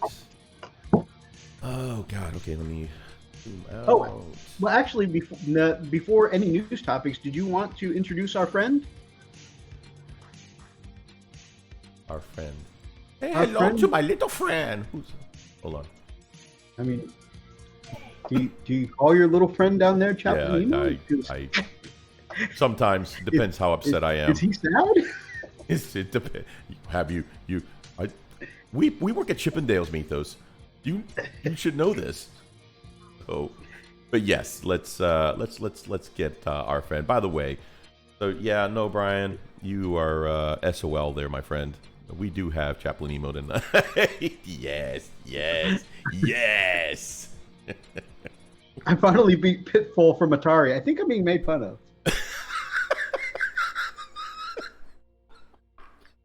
There you go. Wow. That really surprise you? Actually, Pitfall was a Sega, big Sega game. No, dude, it's old enough. That was from Atari. Well, no, Atari had it, but Sega was the one who actually put it out there. Gotcha. The Pitfall was originally an actual arcade game, and then they ported it to Atari, but Sega was the one who actually got the closest to the actual arcade. Hellchild says he taught the boys to beat Contra and Altered Beast. Now that's some of my childhood right there. My brother has a console, one of those consoles you can buy that you can get all the ROMs. He has Double Dragon. Oh my god. Yep. We were kids. I remember we used to play the crap out of that game, and we'd punch each other. Too. It's like, would you quit kicking me, stupid? Sounds like me and my little brother. You know, I still miss River City Rampage. I remember Rampage 2. That was one of my favorites. Okay, guys, so let's go. I'm sorry. Brian, I beat Space Invaders too. I'm pretty sure I'm getting made fun of here. Are you feeling triggered? I can't say anything. Last game I played was Dynasty Warriors 7 and Skyrim, which I've never beat. Wow. I finally beat that last year. So, 10 years later. 10 years later. Yeah, even Modeling for Vantage says Double Dragon was awesome. It was awesome. It still is. It's a great Double game. Dragon was The awesome. movie was great. Roxas just joined the chat. Roxas, baby. Have you seen the new Shadow Sun pictures, my brother? Brand new Shadow Sun model coming out. Which is such a shame because I just painted, your other Shadow Sun. I might have to paint up one of these babies for you. Painting babies now. Better than eating them. I used to speed run. I think that's Resident Evil 2. Then learned the remake. Yes. I could beat that game in 1 hour and 42 minutes. Holy cow. Jeez. You must know where everything is on there. Yeah, at one point I had it completely memorized. I knew exactly where the encounters were, exactly how they were going to move. That's funny. Gauntlet. Oh my god. Freaking Gauntlet. Food. God. I could probably go in there and throw in my Mario 3. No, you can't. Super Mario Brothers 3 No, and you couldn't. play that thing blind. No, we can't. Why not? Because we don't have that console anymore. What happened to my console? Water. Actually, we got the little Nintendo, little small Nintendo. Those retro ones? Yeah, retro ones. And it's great. It actually has all those games, including. I might have to get one of those because Yeah. between Super Mario Brothers 3 and Street Fighter, I need my fix. Yeah, it has them. It's great, man. It's so freaking cool. Do you remember? Quake with mods. Hells yes. Oh wow, yes. Okay, so Quake was the precursor to, Doom was the precursor to Quake. So first came Doom, then came Quake, and Quake just blew it out of the water. And then Shadow Warrior. Shadow Warrior was like, that was my jam. My favorite part about Quake was putting on the God mode, taking the electric gun, making everybody follow me into the water, and then just firing it off. Yeah. My mom's like, there is something very wrong with you. Gosh, I love it. Shadow Warrior was so much fun because it was Wang, and he goes, "Who wanted some Wang?" Love that. And that's when Freak developed his addiction to some Wang. Wait. What? Who said that? Hey now. Is that why I like going to Chippendale? It's a great job. You got that same look on your face as you did that other live stream where I didn't realize, but I did in the first 30 seconds.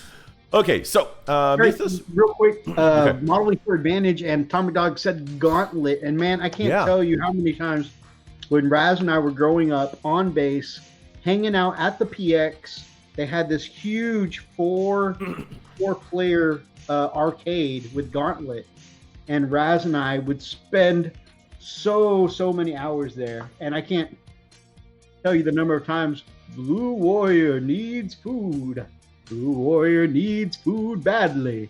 It's just stuck in my head because I would constantly spam the cleave, where you could hit multiple enemies in front of you, and then my hunger would just.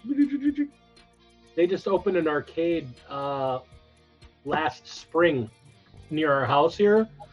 You spend basically like $15. You go in. Yeah. And the games you just play. Yeah. They're set up for free, so you just spend $15 to go in and play all day. The game store that we used to, that was nothing but a comic book and tabletop game store, pretty much turned into that. It's all the retro gaming, but they basically just did away with a lot of tabletop gaming. So I don't mind the retro gaming, I don't.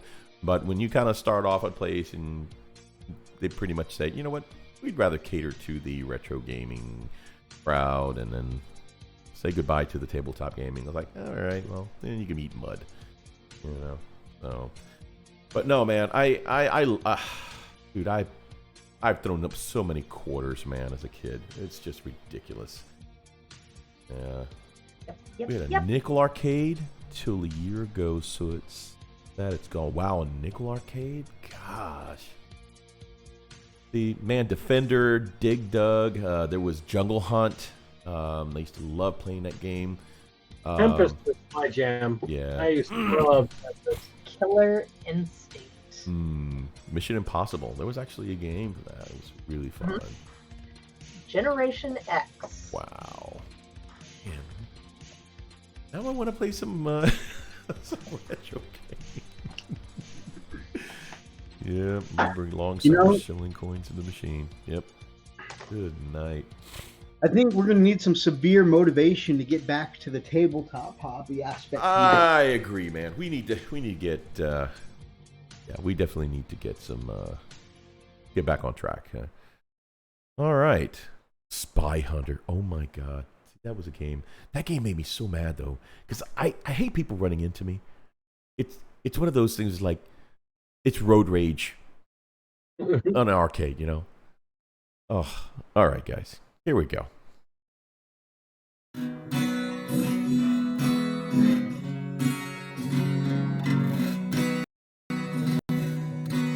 When you're going into battle and you don't know how to feel, just count on Chaplain Emo and his joy will make you squeal. So when the world is down, you want to scream, just listen to the words of Chaplain Emo.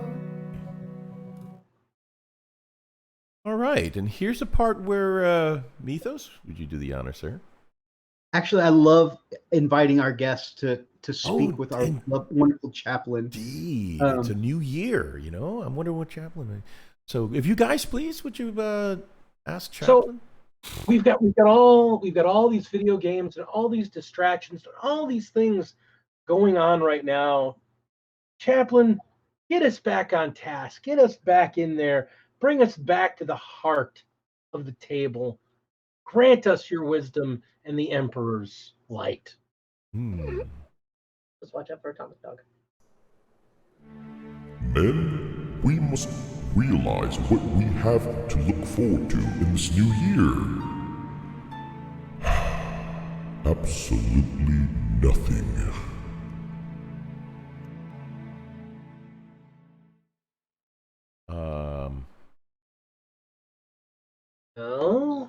Oh. Okay. So, guys, there's nothing to look forward to this year. Let's try again in 2021. I thought 2020 was going to be a good year. This is the thing. I'm over here painting. I'm over here.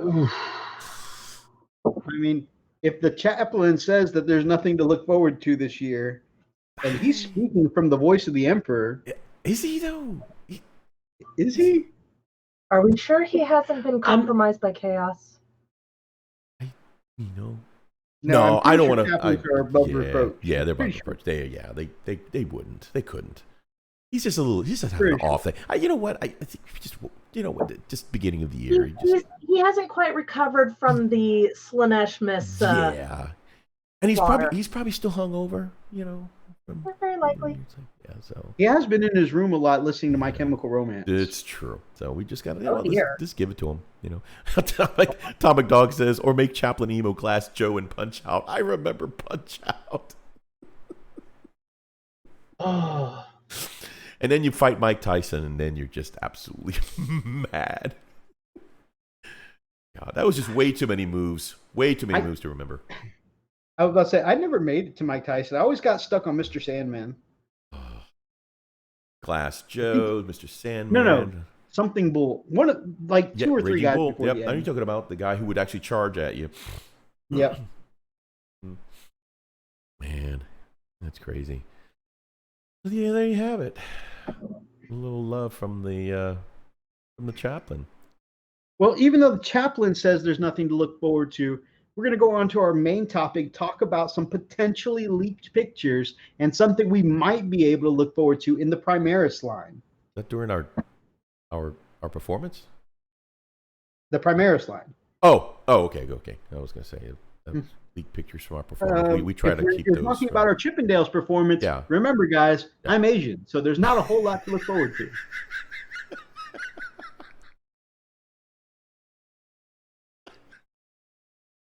All right, Mythos. Let's it's see. not the size of the wave.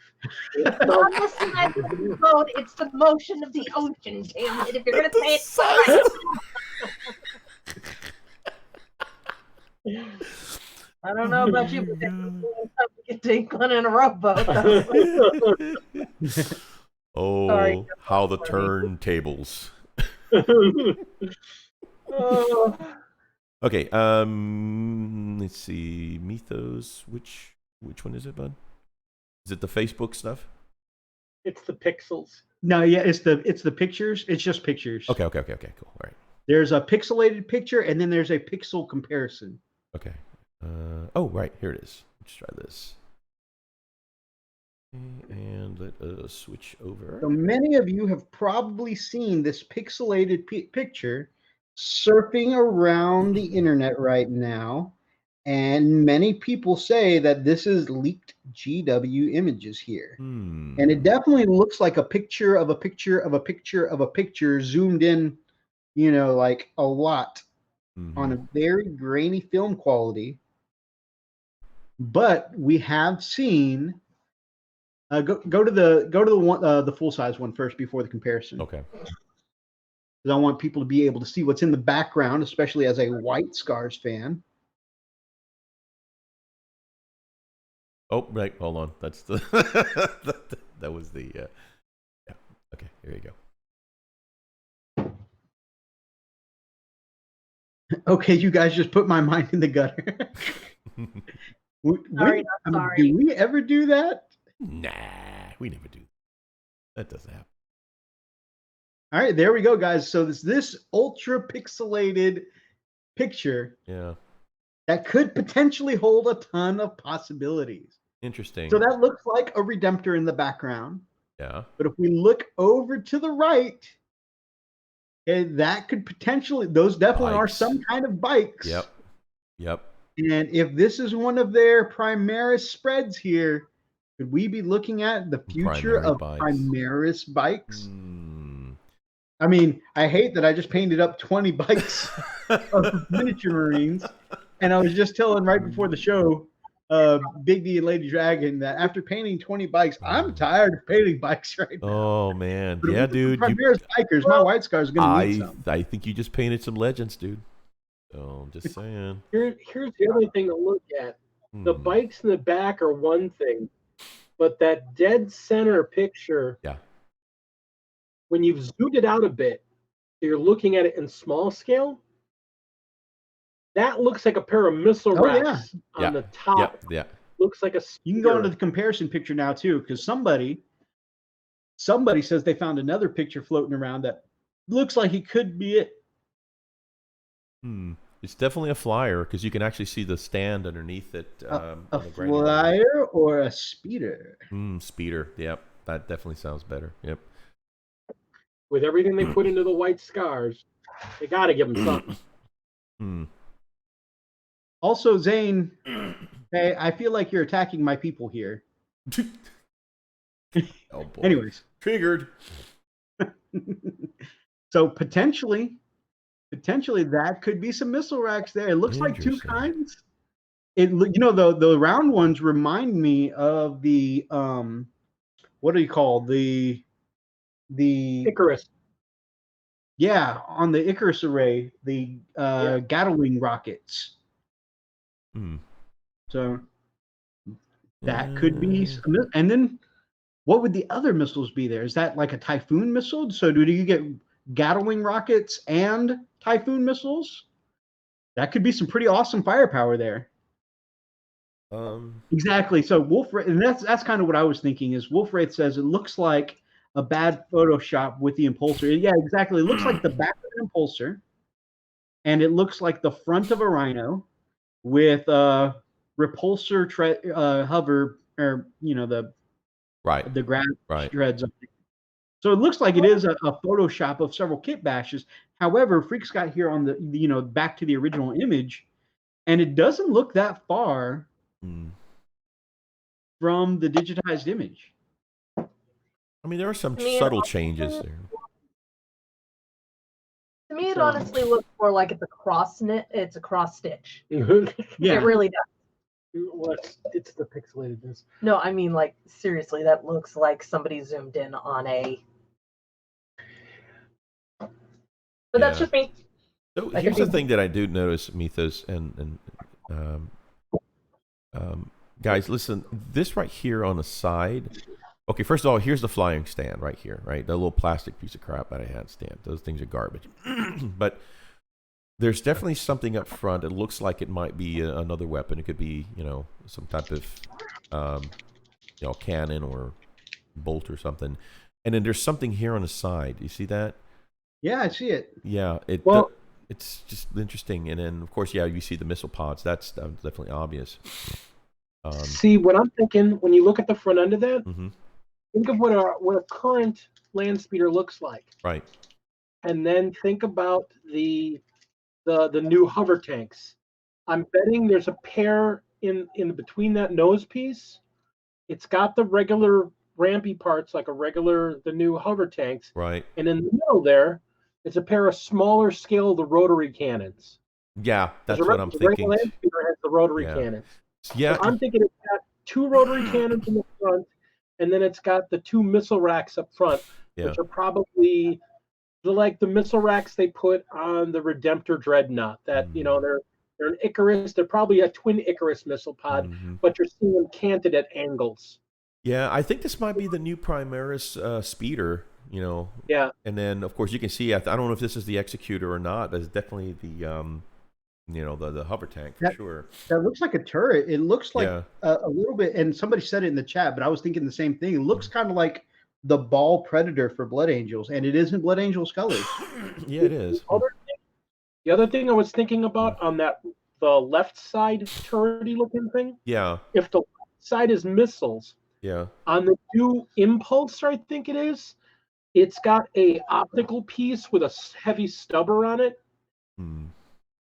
Have you seen the new Impulsor? The new small level hover tank? Got on the turret, it's got that optical looking thing with a stubber on it. That looks a lot like that in profile. We were, me and a bunch of other guys were pulling this picture apart for a couple hours the other night. We were actually really, honestly, as much as that looks like a speeder, we were actually looking more at those bikes in the back there, because it looks like there's two guys on those bikes. Yep, and Wolfwraith says here in the chat, they said Primaris bikes are big Akira anime fans, so I hear, which I've always loved that bike from Akira. And it says it looks like they are two-person bikes with a gunner on the back and a driver up front. So it sounds like, you guys are barking up the same tree. Yeah, you sounds like good definitely kind of information see that. That looks like a turret, on the back while the driver's in the front. So it's like a raised seat. Like the old attack bike, but instead of being side by side in a sidecar, it's up in the back some. And it looks like they're kind of beefy, because if you notice, those bases are wider than a regular cycle base. Well, not necessarily. The bikes they came out with the Death Watch are oval shaped like that, and those to me look like the same size as the oval bike bases, Okay. which could be a precursor. Maybe they started upping the size of the Death Watch bikes in preparation for this. Wow, that's exciting, man. Holy cow. Well, it's exciting for us because we play Primaris. We play Space Marines. Yeah. A lot of people are. I've been hearing a lot of, well, come the Marines get everything. Come on, we just went through a whole stint with Chaos, I know. got so much love, And- it's not even funny. And here's the joy. That's what I was trying to point out to somebody. Mhm. This is getting leaked now, but have you guys heard officially what's coming out in issue 450 of White Dwarf next month? Hmm. Big deal. We're talking the Shadow Sun figure is going to be in there with a whole bunch of new stuff for Tau. Mm-hmm. And there's one of the Necron dynasties, which they've done very little lore on, is getting a massive lore dump in that issue. Like, we're talking a complete set for everything for that, the whole layout on that entire dynasty. We've been talking about it a bit with a couple people here, and after they do this next Psychic Awakening book, which is the Dark Angels, Thousand Suns, and Grey Knights, we're thinking the next book the next Psychic Awakening book is going to be Necrons and Tau. I can see that. Grumpy That's Guy gonna be pretty Gaming, welcome to the show. I know what that pick is. They are bringing back squats. Reset the clock.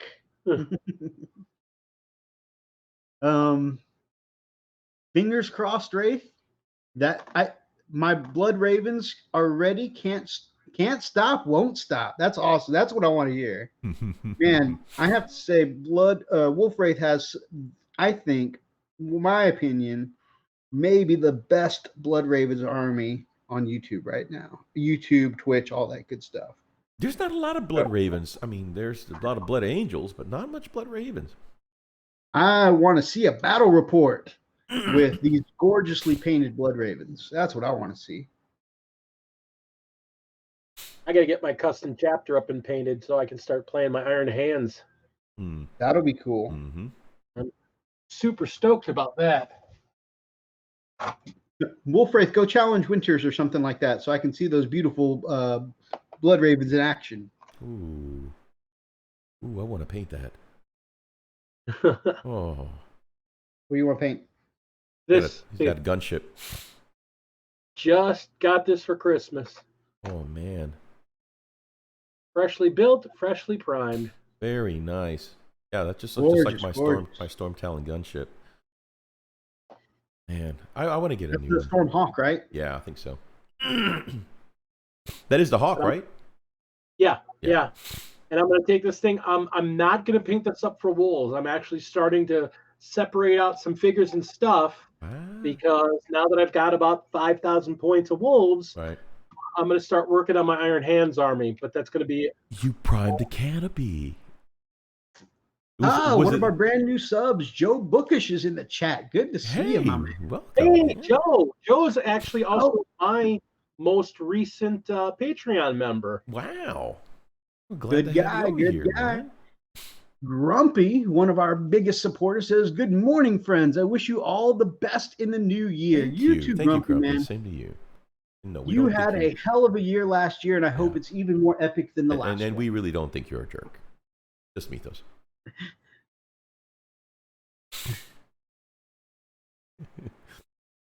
It's in the pipeline, just working out the stuff with my friends at Battleforge Brothers. That's awesome. I can't wait to see Dang. that battle report. Atomic Dog, have some fun with the wife, my man. Have a great night. Paint. Yep.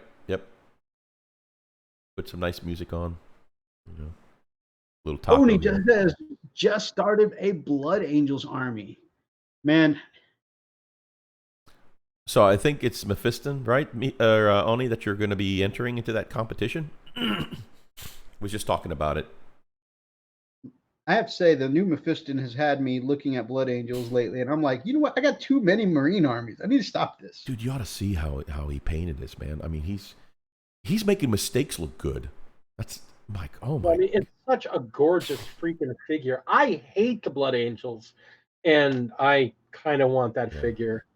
Ani, can I share some of your pictures, man? Do you mind? If it's okay if you don't want me to, I'm okay. I don't mean to put you on the spot, man. I just thought that you so far. This is a work in progress, by the way, and they look really, really good. I mean, super. I want to pull up some of that Blood Angel heraldry and convert it into a rune priest. Oh man, but the way that's neat, dude. Ooh. It doesn't even look like a sneeze. I don't know what you're talking about. Okay, let me share. Okay, he's gonna give me he's giving me license to do it. So give me a second here. Chat. Messenger. Art of the week. Okay, let me pull that up, guys. Bear with me. Quick point here about the chaos or the psychic Tau.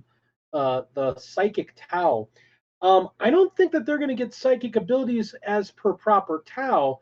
Honestly, I think if they give them psychic abilities, if you go into their lore and their books, they have one of their patron races, I guess they call them, when they take a race under their wing. They have a patron race that are naturally psychic. So, honestly, I think if they introduce psychics to Tau, it'll be one of their patron races that they've decided to uplift and begin utilizing to fight off chaos, or the Necrons. Okay. Maybe they should give psychic abilities to the Vespids so people will start taking them again. Okay, here is the work in progress. Now this is he's already done a lot since then, so bear with me. Let me just try to get the right picture here. Okay, this is when he first started out. I mean, the guy got a fantastic get that. This is when he started it out.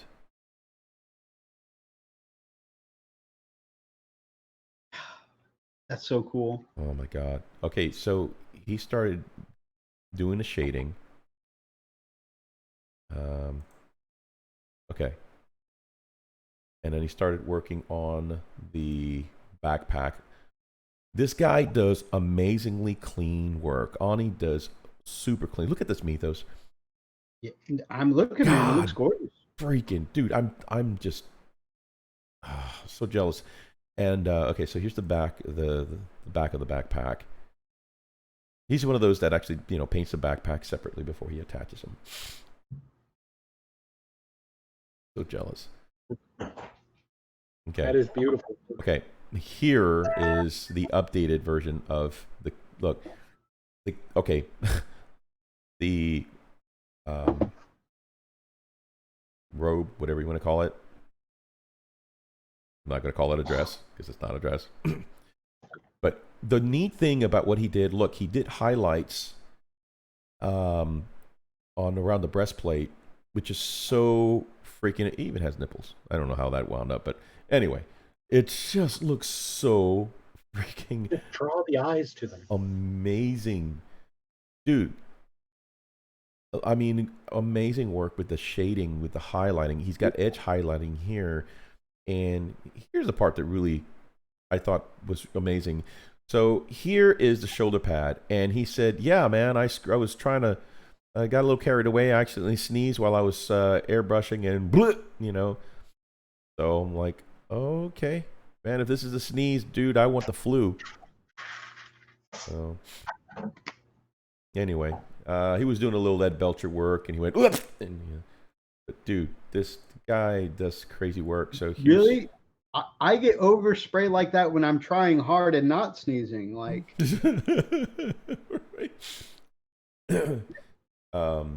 here is some other work that he just put through. Again, amazing clean. It reminds me of your early works, Mythos. Remember your black and silver.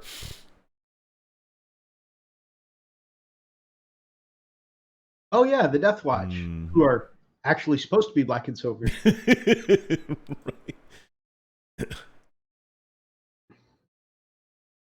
That is just ridiculous. Oh, I love this. This is great. This is Very cool work, man. Yeah. I love how Oni does faces. Yes. Faces, beards, all that stuff. Yeah. Oni can, really just knock it out of the Again, park. I think it's a detail to, the attention to detail is amazing. Oh, I love this one, man. This is actually Space Wolf. One might even say that Oni paints like a demon. Right?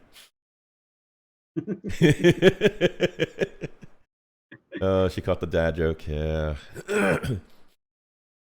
Look at that. That's pretty cool.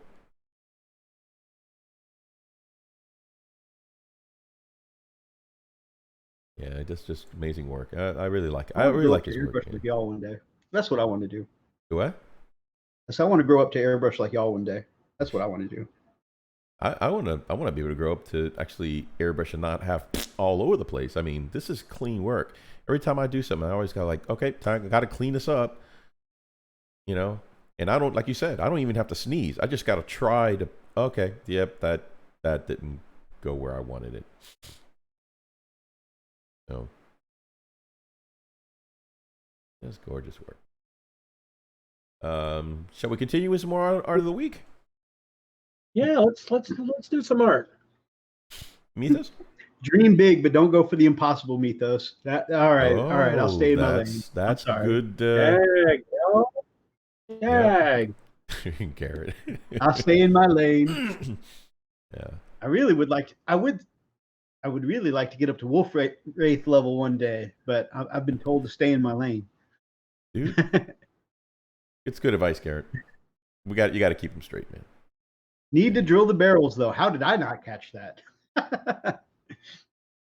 Always on the lookout for more painters to follow. Damn. Well, she had to run off to bed. Good to see you modeling for events. Have a great night and Happy New Year. I'm sorry, what were you saying? I was saying the lady had to run off to bed. She's got to work in the morning and needs to take some pain meds for her back. But if you don't mind the plug, Lady Dragon 28. Not at all. She makes me want to melt down my figures into ingots and toss them out the window. I mean, guys, I have been painting for 30 years. Okay, I have been painting figures for close to 30 years now, and I'm pretty okay. Her first figure, she got down and did some wet blending on it that I've been trying 30 years and I haven't gotten a wet blend that smooth yet. And that was her first figure. Wow. You guys saw that Lady Oleander. It's just, she is gorgeous work. Yeah. She is so freaking talented. It just makes me sick. just damn. I think it's, I want to say it's a female thing because women tend to be better shots than men as well. It's just, I don't know. I think they just have a steadier hand. That's why most can crochet or needlepoint or whatever the hell you want to call that stuff. That I crazy. Yeah, and she does extremely clean, awesome work. And now she's starting to get into the kind of the Blanchitsu dirty work here with this corn army she's doing. She's just really getting into the grime and the blood and the guts and the gore all over the figures, and it's just, I'm gonna show it off because she's not here to stop me. She's just started working on. You put your hand behind it for me. Nice. That's awesome. She completely redid the head because she hated it. So she put a brand new head on it and custom on there. And she's right now doing all the line work because there's all these scars and runes carved into the wings. Wow. So she's doing those individually. That's sick. To make them pop. That's awesome. That is crazy.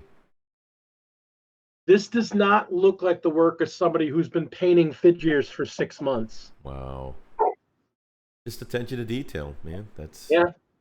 He's just crazy. That's one of the reasons why my big push this year is to slow down Mhm. and put more time into individual figures. Yeah, I'm not into the speed. I can tell you right now. I don't try to. Yeah. It just happens. It's like I see the figure, I want to get on the table, I want to play with it. Cool. Well, yours is a And command and conquer mentality. You know, you've got a goal, you've set it. Now you want shock to and try to awe. get shock and all. Exactly, want to get it Shock and out awe. there. I'm all about the shock and Yep. awe. I mean, I put a unit of my Death Guard down, and people just kind of recoil, like, I'm going to get something from those. That's nasty. That's Nice, nasty. That's funny. All right, shall we continue? Absolutely. All right. Absolutely. Try and fit in a few more models in the next 15 minutes. Joe, it's Lady_Dragon 28. Okay, let me.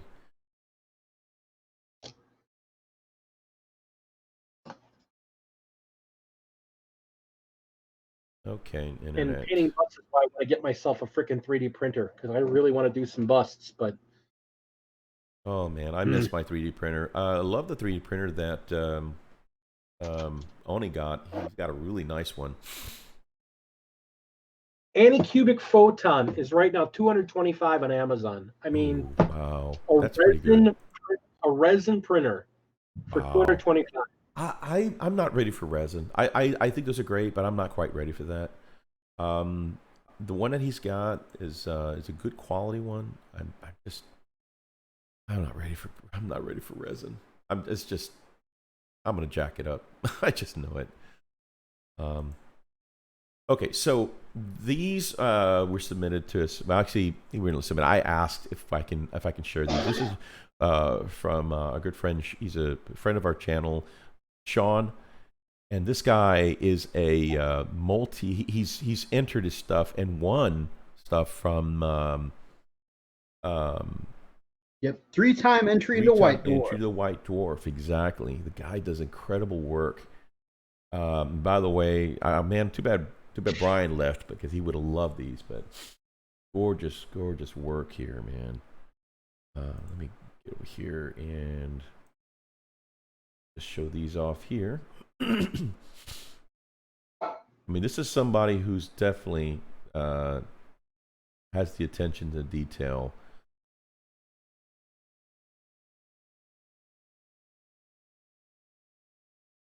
I mean, some beautiful works. And of course, you know, this is all Blood Bowl. Okay. What else we've got here? Wolfray says, you can tell these are awesome. Joe says, I love the style. Looks like it was lifted from a comic book or something. Right? Work says, Sean is badass. Yeah, he is. He probably didn't say it like that, but I think he said it exactly like that.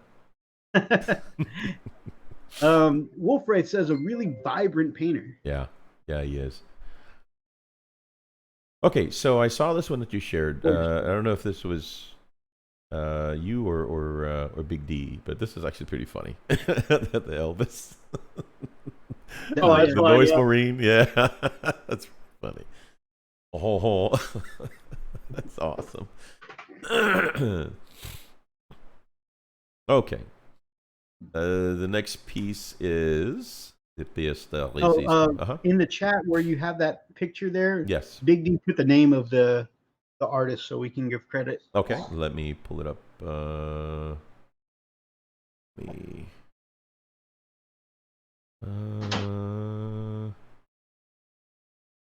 Okay, it is. Is it Cinnamon Scotta? Yeah, Cinnamon Scotta, yeah. Yeah. Okay. Let me just go here. Boom. All right. We're going here. All right. This is a cool little shack or palace. That Elven Fortress. Yeah. I got a little bit of background on this one. I'm on Reddit. I'm big in, as you guys know, I'm a terrain guy. Right. So this guy is one of the regulars there in the terrain building forum. That piece, other than the windows, which are laser cut from MDF, Mm-hmm. that is all hand cut from XPS foam. That's all pink What? foam. Yeah, that's all pink foam. That entire building, other than the windows, which are laser cut MDF. You're kidding And me. he actually has a video where he shows how he cut everything there. That's incredible.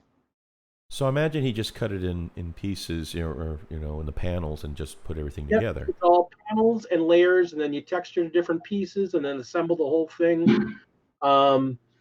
And yeah, I mean the flags obviously are probably paper or baby wipes, but the rest of that entire building is all just foam, That is some Mel the Terrain Tutor level Holy crap there. crap.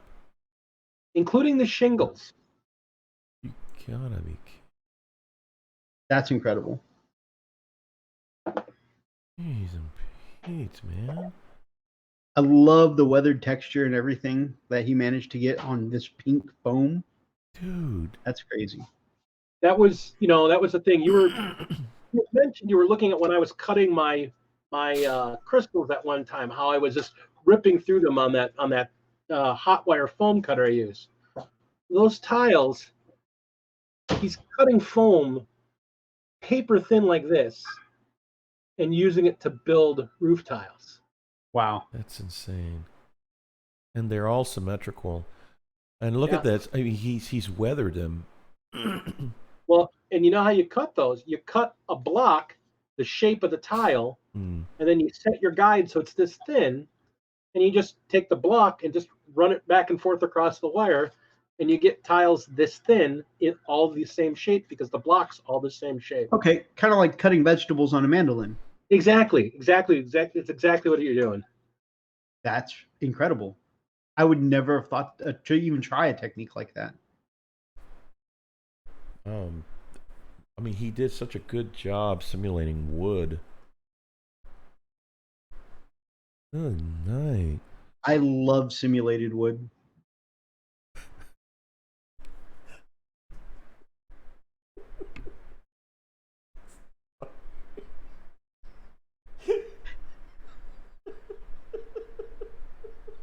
Good night, Wolfrace, my brother.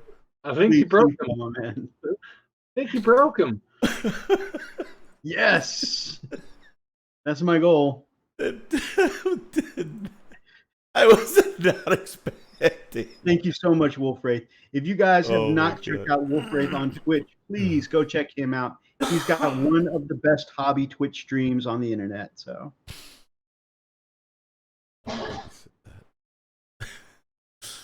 all right, let's get back at it. Oh, anyway, I don't want to get too, but this is just incredible work. The guy definitely has talent, no doubt about it.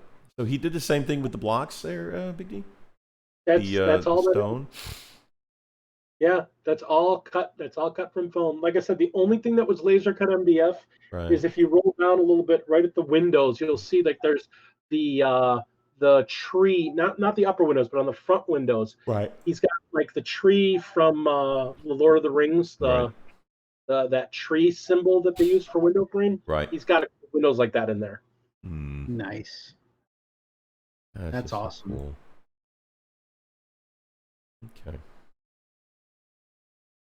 Go back. Now imagine playing the Lord of the Rings miniature game and running in and this being on the board as the main objective. That would be epic. Okay. So this one... This intermission brought to you by the breaking of Freak by Mythos. Which hardly ever happens. It's usually the other way around. That Reddit person who made that elven building is ND Vermin, by the way. Vermin. So this one is by Raven Painting. That's such a gorgeous model. I know. I love Anamia. Oh, yes, I mean, yeah, yes, Raven, right, that, yes. I'm not going to dispute that. I mean, Anemia is also a gorgeous model. Yes. But yeah, the spear, the hair, this whole the skin tones, this whole model by Raven Painting is just absolutely well done. Indeed. Fucking. Okay. Are those highlights or is that a reflection? It looks like highlights, but I could see where it could be reflection. Mm-hmm. So here's some Space Wolf goodness. This is from Dusan Vasik.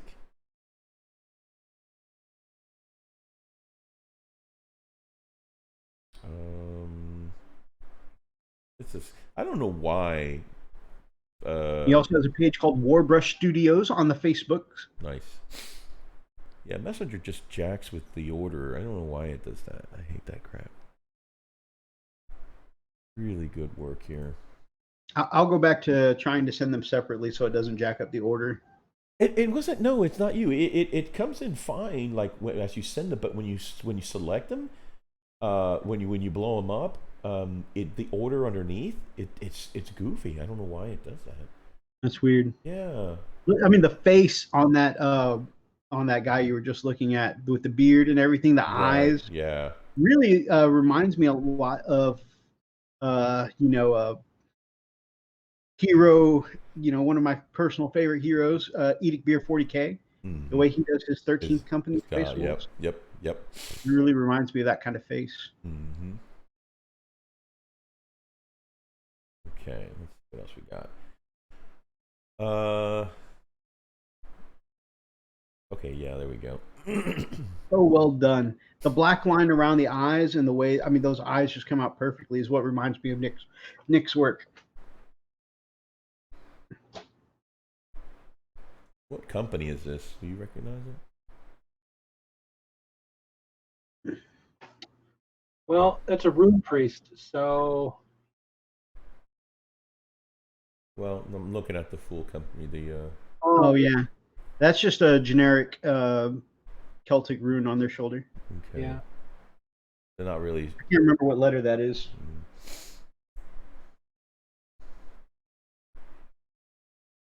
Okay. Well, we're gonna try to get some kind of order here. I need to go back to practicing my runic. Yeah, you were really doing well for a while. This is actually, I can tell you because I have my. You got your cheat sheet. You got your cheat sheet, right? Yep.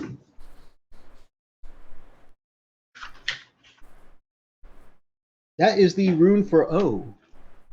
Oh. Now, as far as meanings and stuff like that, I don't have that in this book. Omega? Check that out. So sometimes... Oh, I'll wait till the camera... Hold on, let me switch over to you. Go. Sometimes when I'm at work to practice my runic, I actually take my notes in runic, and it trips out my coworkers so badly. They're like, what the hell are you writing over there? So when I die, people can try to figure out what the hell is I'm writing, like hieroglyphics and crap. And I keep my cheat sheet at the back when I can't remember what the different runes are. Nice. My one of my best friends used to actually take his geometry notes in runic like this, and between drawing the actual shapes for geometry and stuff like that and having the runic next to it, it really looked like some kind of alchemy spellbook, you know? It's funny. All right, let's burn through these real quick here. Let's see. So there's some wolfing. I love Wolfen. Those are some of my favorite models in the Space Wolf range, and this guy really did an awesome job with them. So there's a lot of work that he's... Okay, so this was from Shach Paints. Wow, that is crazy. Wolf Brother Big D. When we adding some wolf into your army, the best melee units in the game. Yeah, I know. I gotta get a unit of them. I gotta get some. They're part of my 13th company because that's the whole thing. I'm finally done with my Primaris. So now it's time to start building my 13th company. And I know you got one of the Space Wolf flyers recently. No. And man, I can't tell you how gorgeous it is. I did mean, not. I You don't did know. not? No, I was going to get myself the battle box, and instead, I bought my wife Blood of the Phoenix. You're definitely an amazing husband, sir. For some reason, I thought after that you had got one. No, That Chaos model right there with that 3-headed beast looks so amazing. That is gorgeous. I don't even like Chaos like that, but it's, oh my God. The colors are vibrant as hell. So vibrant. It just, it pops. It looks amazing. Jeez and Pete's. All right, let me see if we can get some more detail. Chimera looking thing. Just super cool. This is from Morrow Workshop. Right? Joe says, holy crap, that doesn't even look real. It looks absolutely amazing. Yeah. A little White Scar love here. I love the good job with the sword, with the power sword, with the power effects. Yeah, I cannot draw lightning. For some reason, the random jagged patterns, my brain will not make those random jagged patterns. I need a pattern I can follow. I need, you know. Here's a really good shot of it. That looks great. Oh, we got 2 minutes. I'm gonna burn some of these, man. A little bit of conversion on the top knot there. Definitely. Schatz Paints actually did a Rogel Dorn. This actually looks good. Most Rogel Dorn that I see are derpy looking, and this one does not look like Brian Regan. I love that they use some freehand to add visual interest to the cape. That's amazing. Yep. It almost looks like scales. I mean, you did a really good job there. It reminds me of like Gambison, you know, from Renaissance Age, you know, the way that the diamond pattern sewn fabrics that are used to like withstand sword blows and stuff like that.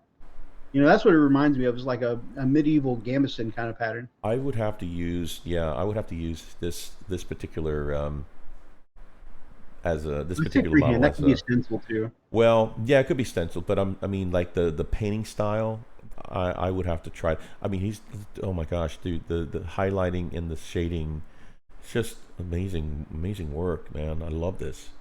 Yeah, it's a very nice non-gaudy take on the pure gold armor. God, yeah, it's gorgeous. All right, this is actually pretty freaking cool, by the way. I saw this. You said this again, same painter, same artist, Schatz Paints. This is insane. It's like Rocket Trogoth. Golly. So the highlights on the belly, you know, the highlights on the muscles and the shading in the recesses. Just so vibrant, so much attention to detail. Gosh, yeah, it is. Also, with this really like nice, vibrant blue scheme, it kind of reminds me of like the trolls from WoW. Yes, exactly. Jeez and Pete's, dude. Going back to that chaos piece from Crash Worlds, by the way, I'm trying to go into in order there. It's all gravy, baby. Sure. This is a really good close up. This looks great. Does anybody know what that model is? That freaking awesome Chimera thing. Is it that Chimera from Warcry? Is it? I don't know. Looks awesome. It is. It does look awesome. I gotta get it to refresh so I can see it again. Gamjar says it's an Archeon. Wow. Okay. Oh, I've heard. Archeon. Huh? Oh, geez. Yeah, that's his mount. Okay. Yeah. I've heard Archeon mentioned a lot. I always went over my head. Amazing. Archeon is the Abaddon of AOS. Okay. This is from Wash Thomas, or Thomas Wash on Instagram. Oh yeah, Cool. that's Archeon. Damn. Yeah, he's the big bad dude in Age of Sigmar. He's the size of that figure. Just so you understand, the figure, that dragon thing that he's sitting on, Yeah. the whole thing's about the size of a paladin titan. Oh, what? Holy crap! Yeah, I mean, when he sits on top, figure him like the size of like a big guy, like almost a Primarch size guy, and he's sitting on top of this dragon, this three-headed Chimera dragon thing, and it sits on one of those Knight Titan, the Paladin Titan base. Oh wow, Imperial Knight base. That's crazy. Yeah. Man, that just seems like it would be fun as hell to paint up. Oh yeah.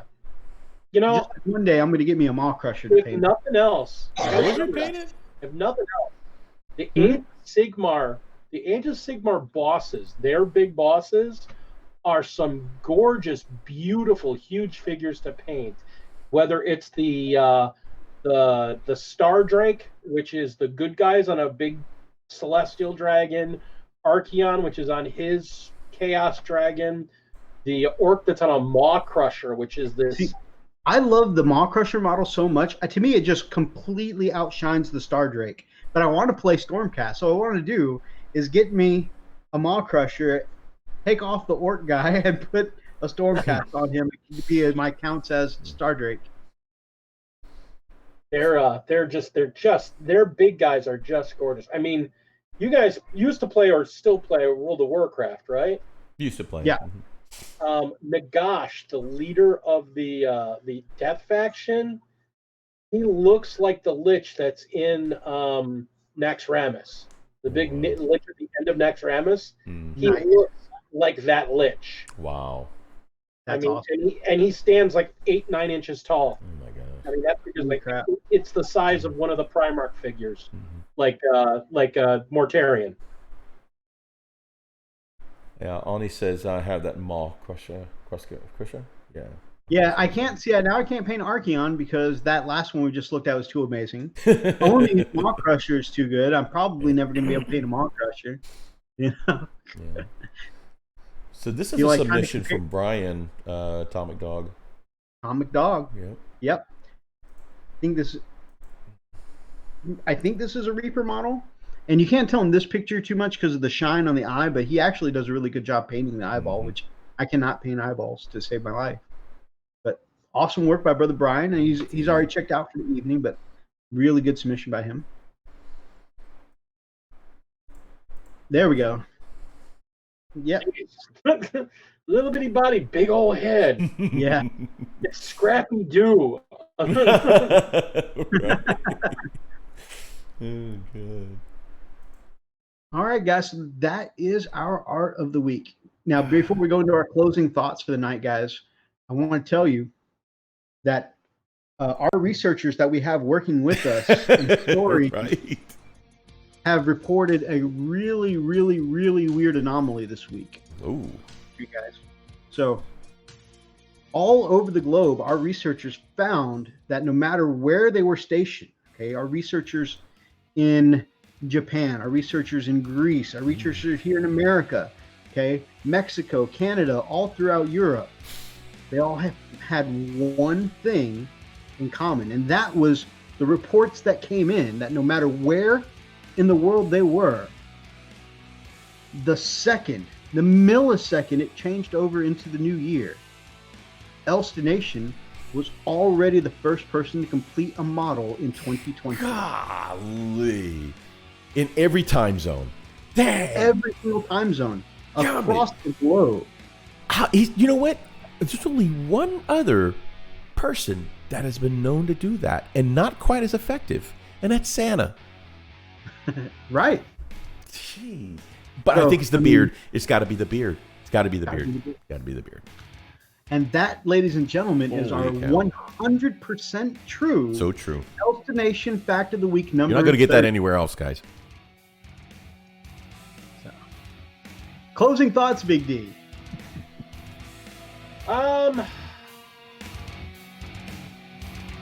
You know, painting fast, unless you're Elstonation, isn't always the best idea. Take your time and enjoy the ride. That's something I need to learn. That's actually good stuff. I mean, as a motorcycle rider, that's the one thing that you learn. You know, it's not the destination, but it's the journey, right? Yeah. I agree. Elstonation says that Santa is one of the Infinity Beards. I think friend of the channel, Big Phil, it's got to be another one of the Infinity Beards. I agree. From Wargamer Online. Wargamer Online, yeah. Yep. He has the amazing beard. See, this rat thing here that I have, it will never compare to the awesomeness, the beauty of a Phil beard. I like think about it at night. You know, I'm like, man, I really want to have a beard like that. Oh, yeah. On that list, Inquisitor Zane said eating beers on the list now. He has recently grown a beard, and actually, I think it makes him look better. So I gotta agree. Hey, speaking of beard, if anybody's looking for bits, you have recently had Red Beard Boss on your channel there. You go over there and take a look. He is selling off bit boxes. Oh, like massive bit boxes. He's trying to clear out his studio to get all new stuff in place. So he's selling out like shoebox size boxes, solid packed with bits for $50 a box. So wow. That's pretty awesome. Wow, not to mention his amazing brushes, his ghost brushes. Yeah. Super good. And I want to do a plug for that, guys. Go check out Red Beard Boss's channel, because this week he went and donated thousands of brushes to the Children's Hospital in his area. Wow. So, I mean, that right there is incredible. And he actually went to the list at the hospital, and one of their top requested donation items is art supplies for the kids, including paintbrushes. So that way, you know, it's part of their activities to help the kids, you know, get a little enjoyment in their life, right? You know, take their mind off some of the bad. Yeah. So, guys, really we're serious. We're not blowing smoke here. I mean, Inquisitor Zane's got it right. The best brushes that he's ever had.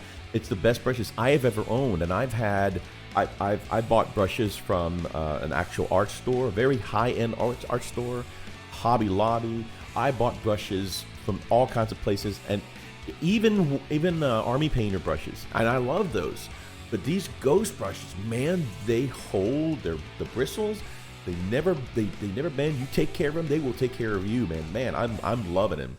Completely amazing brushes, guys. If you don't have brushes, or you want some good brushes, good quality brushes, please don't take our word for it. Go check them out. Get your couple, get your set, and I promise you won't go wrong. It's just great those stuff. Are fantastic. They are Absolutely fantastic, man. Other quick plugs. All these amazing people here in the chat here. Like I said, Wolf Wraith on Twitch, check him out. JamJar34, friend of the channel, check him out. His Hobby Sundays, coming from the Hobby Kitchen, his updates on what he's got going on, his review of the Slaves to Darkness Codex recently come out. Got some good stuff on his channel. Hellworks has told me he is working on his first ever video with some of the paints he got for Christmas. So I'm looking forward to that. Yes, me too. So you know when Hellworks by Hellchild puts out videos. Man, we've had such good people. Grumpy Guy Gaming in the chat tonight, friend of the channel. Atomic Dog, we talked about his name change earlier because he's getting in the mini lifestyle. So he's just Atomic Dog. So that's really cool. Got some really, really solid people. Modeling for Advantage, I just watched. They set up a new battle report, and they changed the way they film their battle reports from an angle on a smaller board, so you can actually see every move they make. You can see the play-by-play action. You can see the tactics that they put into it. Modeling for it, plus their banter. I mean, it reminds me of the way that Freak and I talk smack to each other as we're playing the game. So their banter was on point. Go check out Modeling for Advantage. Really fun bat rep. Which, like I said, just amazing people that have joined us here tonight. I'm sure I'm missing out somebody. I'm sure. Atlas was on a little bit. Atlas was on. We had a really great game. I mean, actually, Freak unfortunately was working, couldn't make it. The D&D session this week was on point. Really amazing twist in the story that we never saw coming, and like those moral dilemmas, like what do I do? What do I do? solid D&D game this week. So I mean, it's really good stuff. I never get a shout out, but I don't do 40K. You know what? Go check out my man Inquisitor Zane.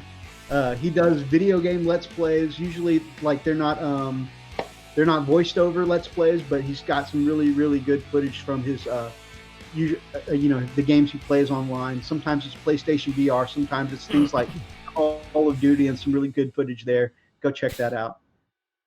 And if you're interested, friend of the channel Oversoul Gaming did a top 10, his top 10 video games of 2019 in two videos. He separated out 10 through 6 and 5 through 1, and that he actually did a lot of editing in, really good quality. And honestly, it was like any good review that you might see from one of the big channels like IGN or anything like that. I mean, like really solid video game commentary and media.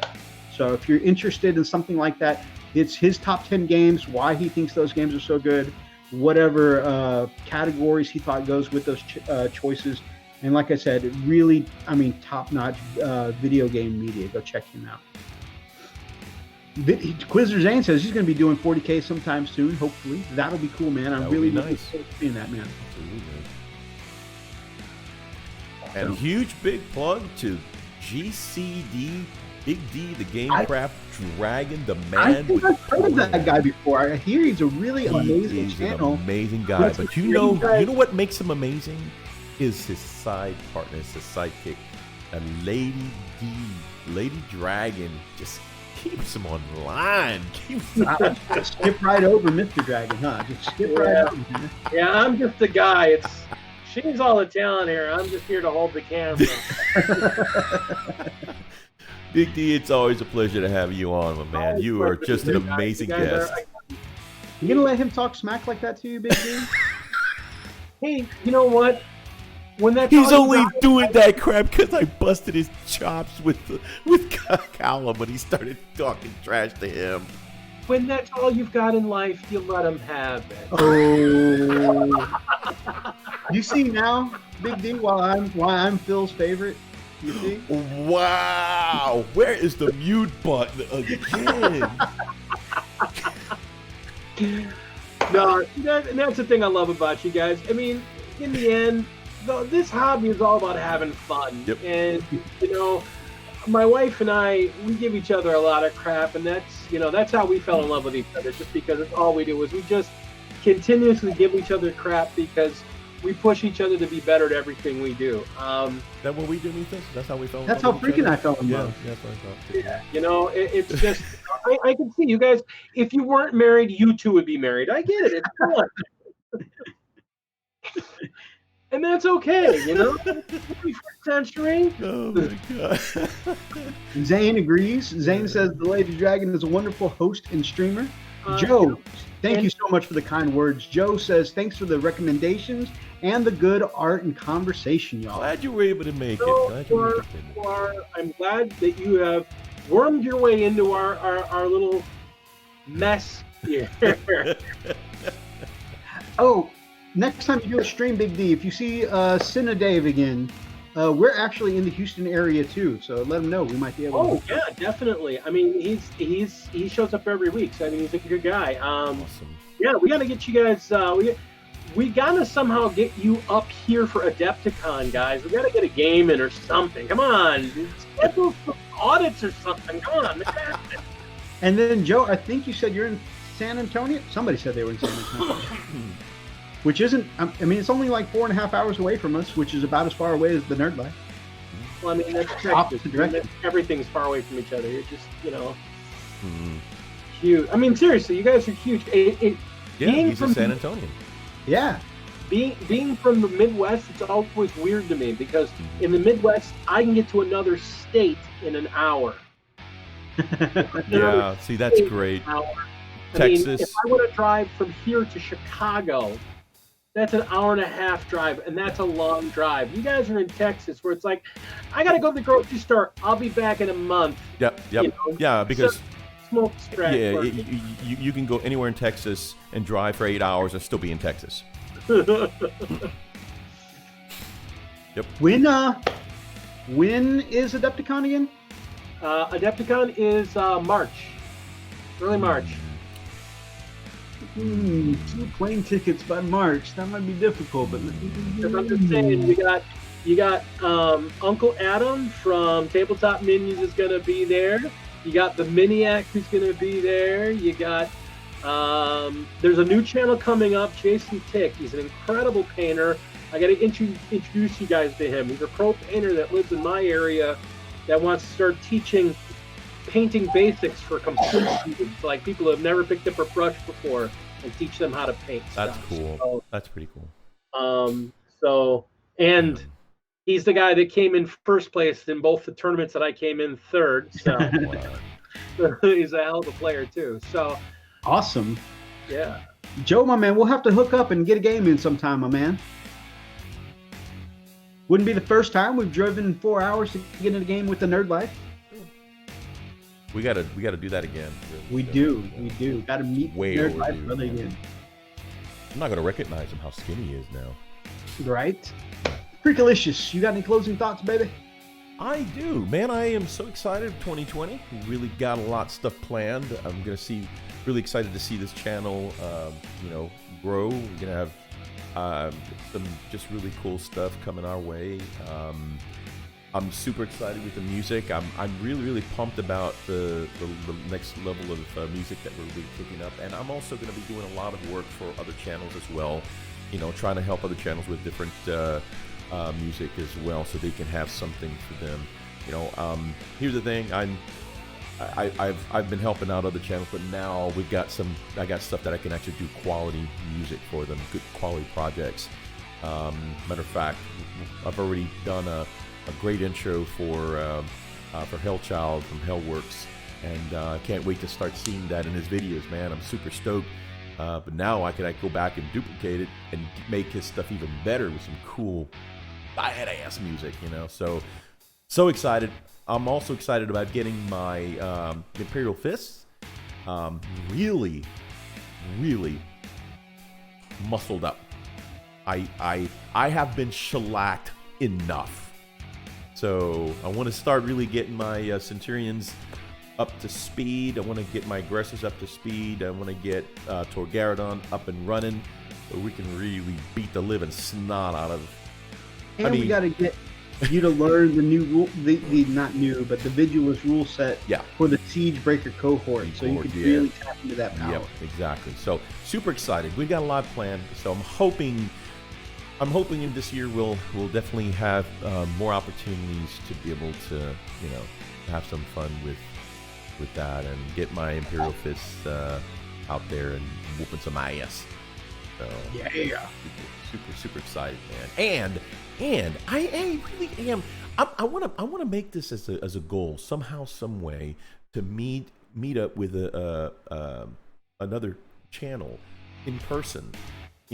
Big D's talking about, trying to get together. And I was like, I would like to do that, but I don't know how realistic it would be to actually, like I said, get some tickets and fly up there. I'd love to do that. But, March is just a few months right after December, so it's going to be kind of hard to, I mean, we can take a look at that. I mean, it may or may not be realistic this year, but we can take a look at, because our Patreon has been growing. We've got a little bit of funds set aside, That might be something we can look into, a couple of discounts on planes. And hey, and if we can't make it happen in March, we got to find this hobby is growing across the country, so we got to find some middle ground. I mean, we got to find some middle ground we can get together. Because I just hearing you guys don't play Kill Team makes me just want to come over there and go, all right, get your figures out, damn it. Oh, board done. You played 40K on a coffee table. You've been playing some freaking. He's got a point. He's got a point. You right. So I really am looking forward to meeting some of some other channels and some other I agree. Key personalities. So we set a goal last year that we wanted to interact and work with more channels, and this live stream has really done that. And I think that would be the next level, man. Yep. We need to hang out with some other channels and other community members in person, and that would be great. Joe, by the way, in chat said he is down. He'll head over sometime. It'll be great to hang out with him in person. Just get in a game or something like that. That would be super cool. I would love to go to Adepticon. Man, that would be so cool. Adepticon would be so cool. Zane said he actually has probably run into Running Bear before and not known it. He called the ice cream photo where it was from because he's been to that same store many times. He games at the same store as Running Bear off and on, so they've probably run into each other and not known it. Yeah. Hey, they could be brothers for all we know. I mean, not even realize that, you live in the same house and you don't even realize, hey, do I know you? Even though when there's a guest, I generally interact and disrupt the most. Oh yeah,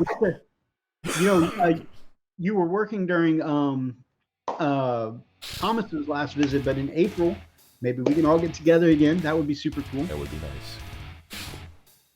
So we got some good stuff coming up, and we can plan it. I'm going to take time off. I will take time off. I'll take PTO. That way, I can have that entire week off. That'll be super cool. Yeah. All right, so those are all my closing thoughts as well, guys. If you guys enjoyed our guest, please go check out the Gamecraft Dragon. I think everybody here is already a fan of the Gamecraft Dragon, but I love his work and I want to plug in again. If you guys like tonight's episode, then make sure you grab up an axe and smash that like button in the name of the Emperor. Drop us some comments down below if you're watching from the archives. Feel free to be part of any of these ridiculous conversations. If you are interested in supporting us in any kind of way, check out our Patreon. Yep, there's several different kinds of things there. And now that it's January again, Freakalicious and I plan on ramping back up, putting some more content into our Patreon. If you guys are not yet subscribed to this channel or over at the Gamecraft Dragon, then we, all three of us, and the lady who's already gone to bed, would love to have you as part of the pack here on the Frost and Fist in the Gamecraft Dragon. Until next time, guys. Stay frosty.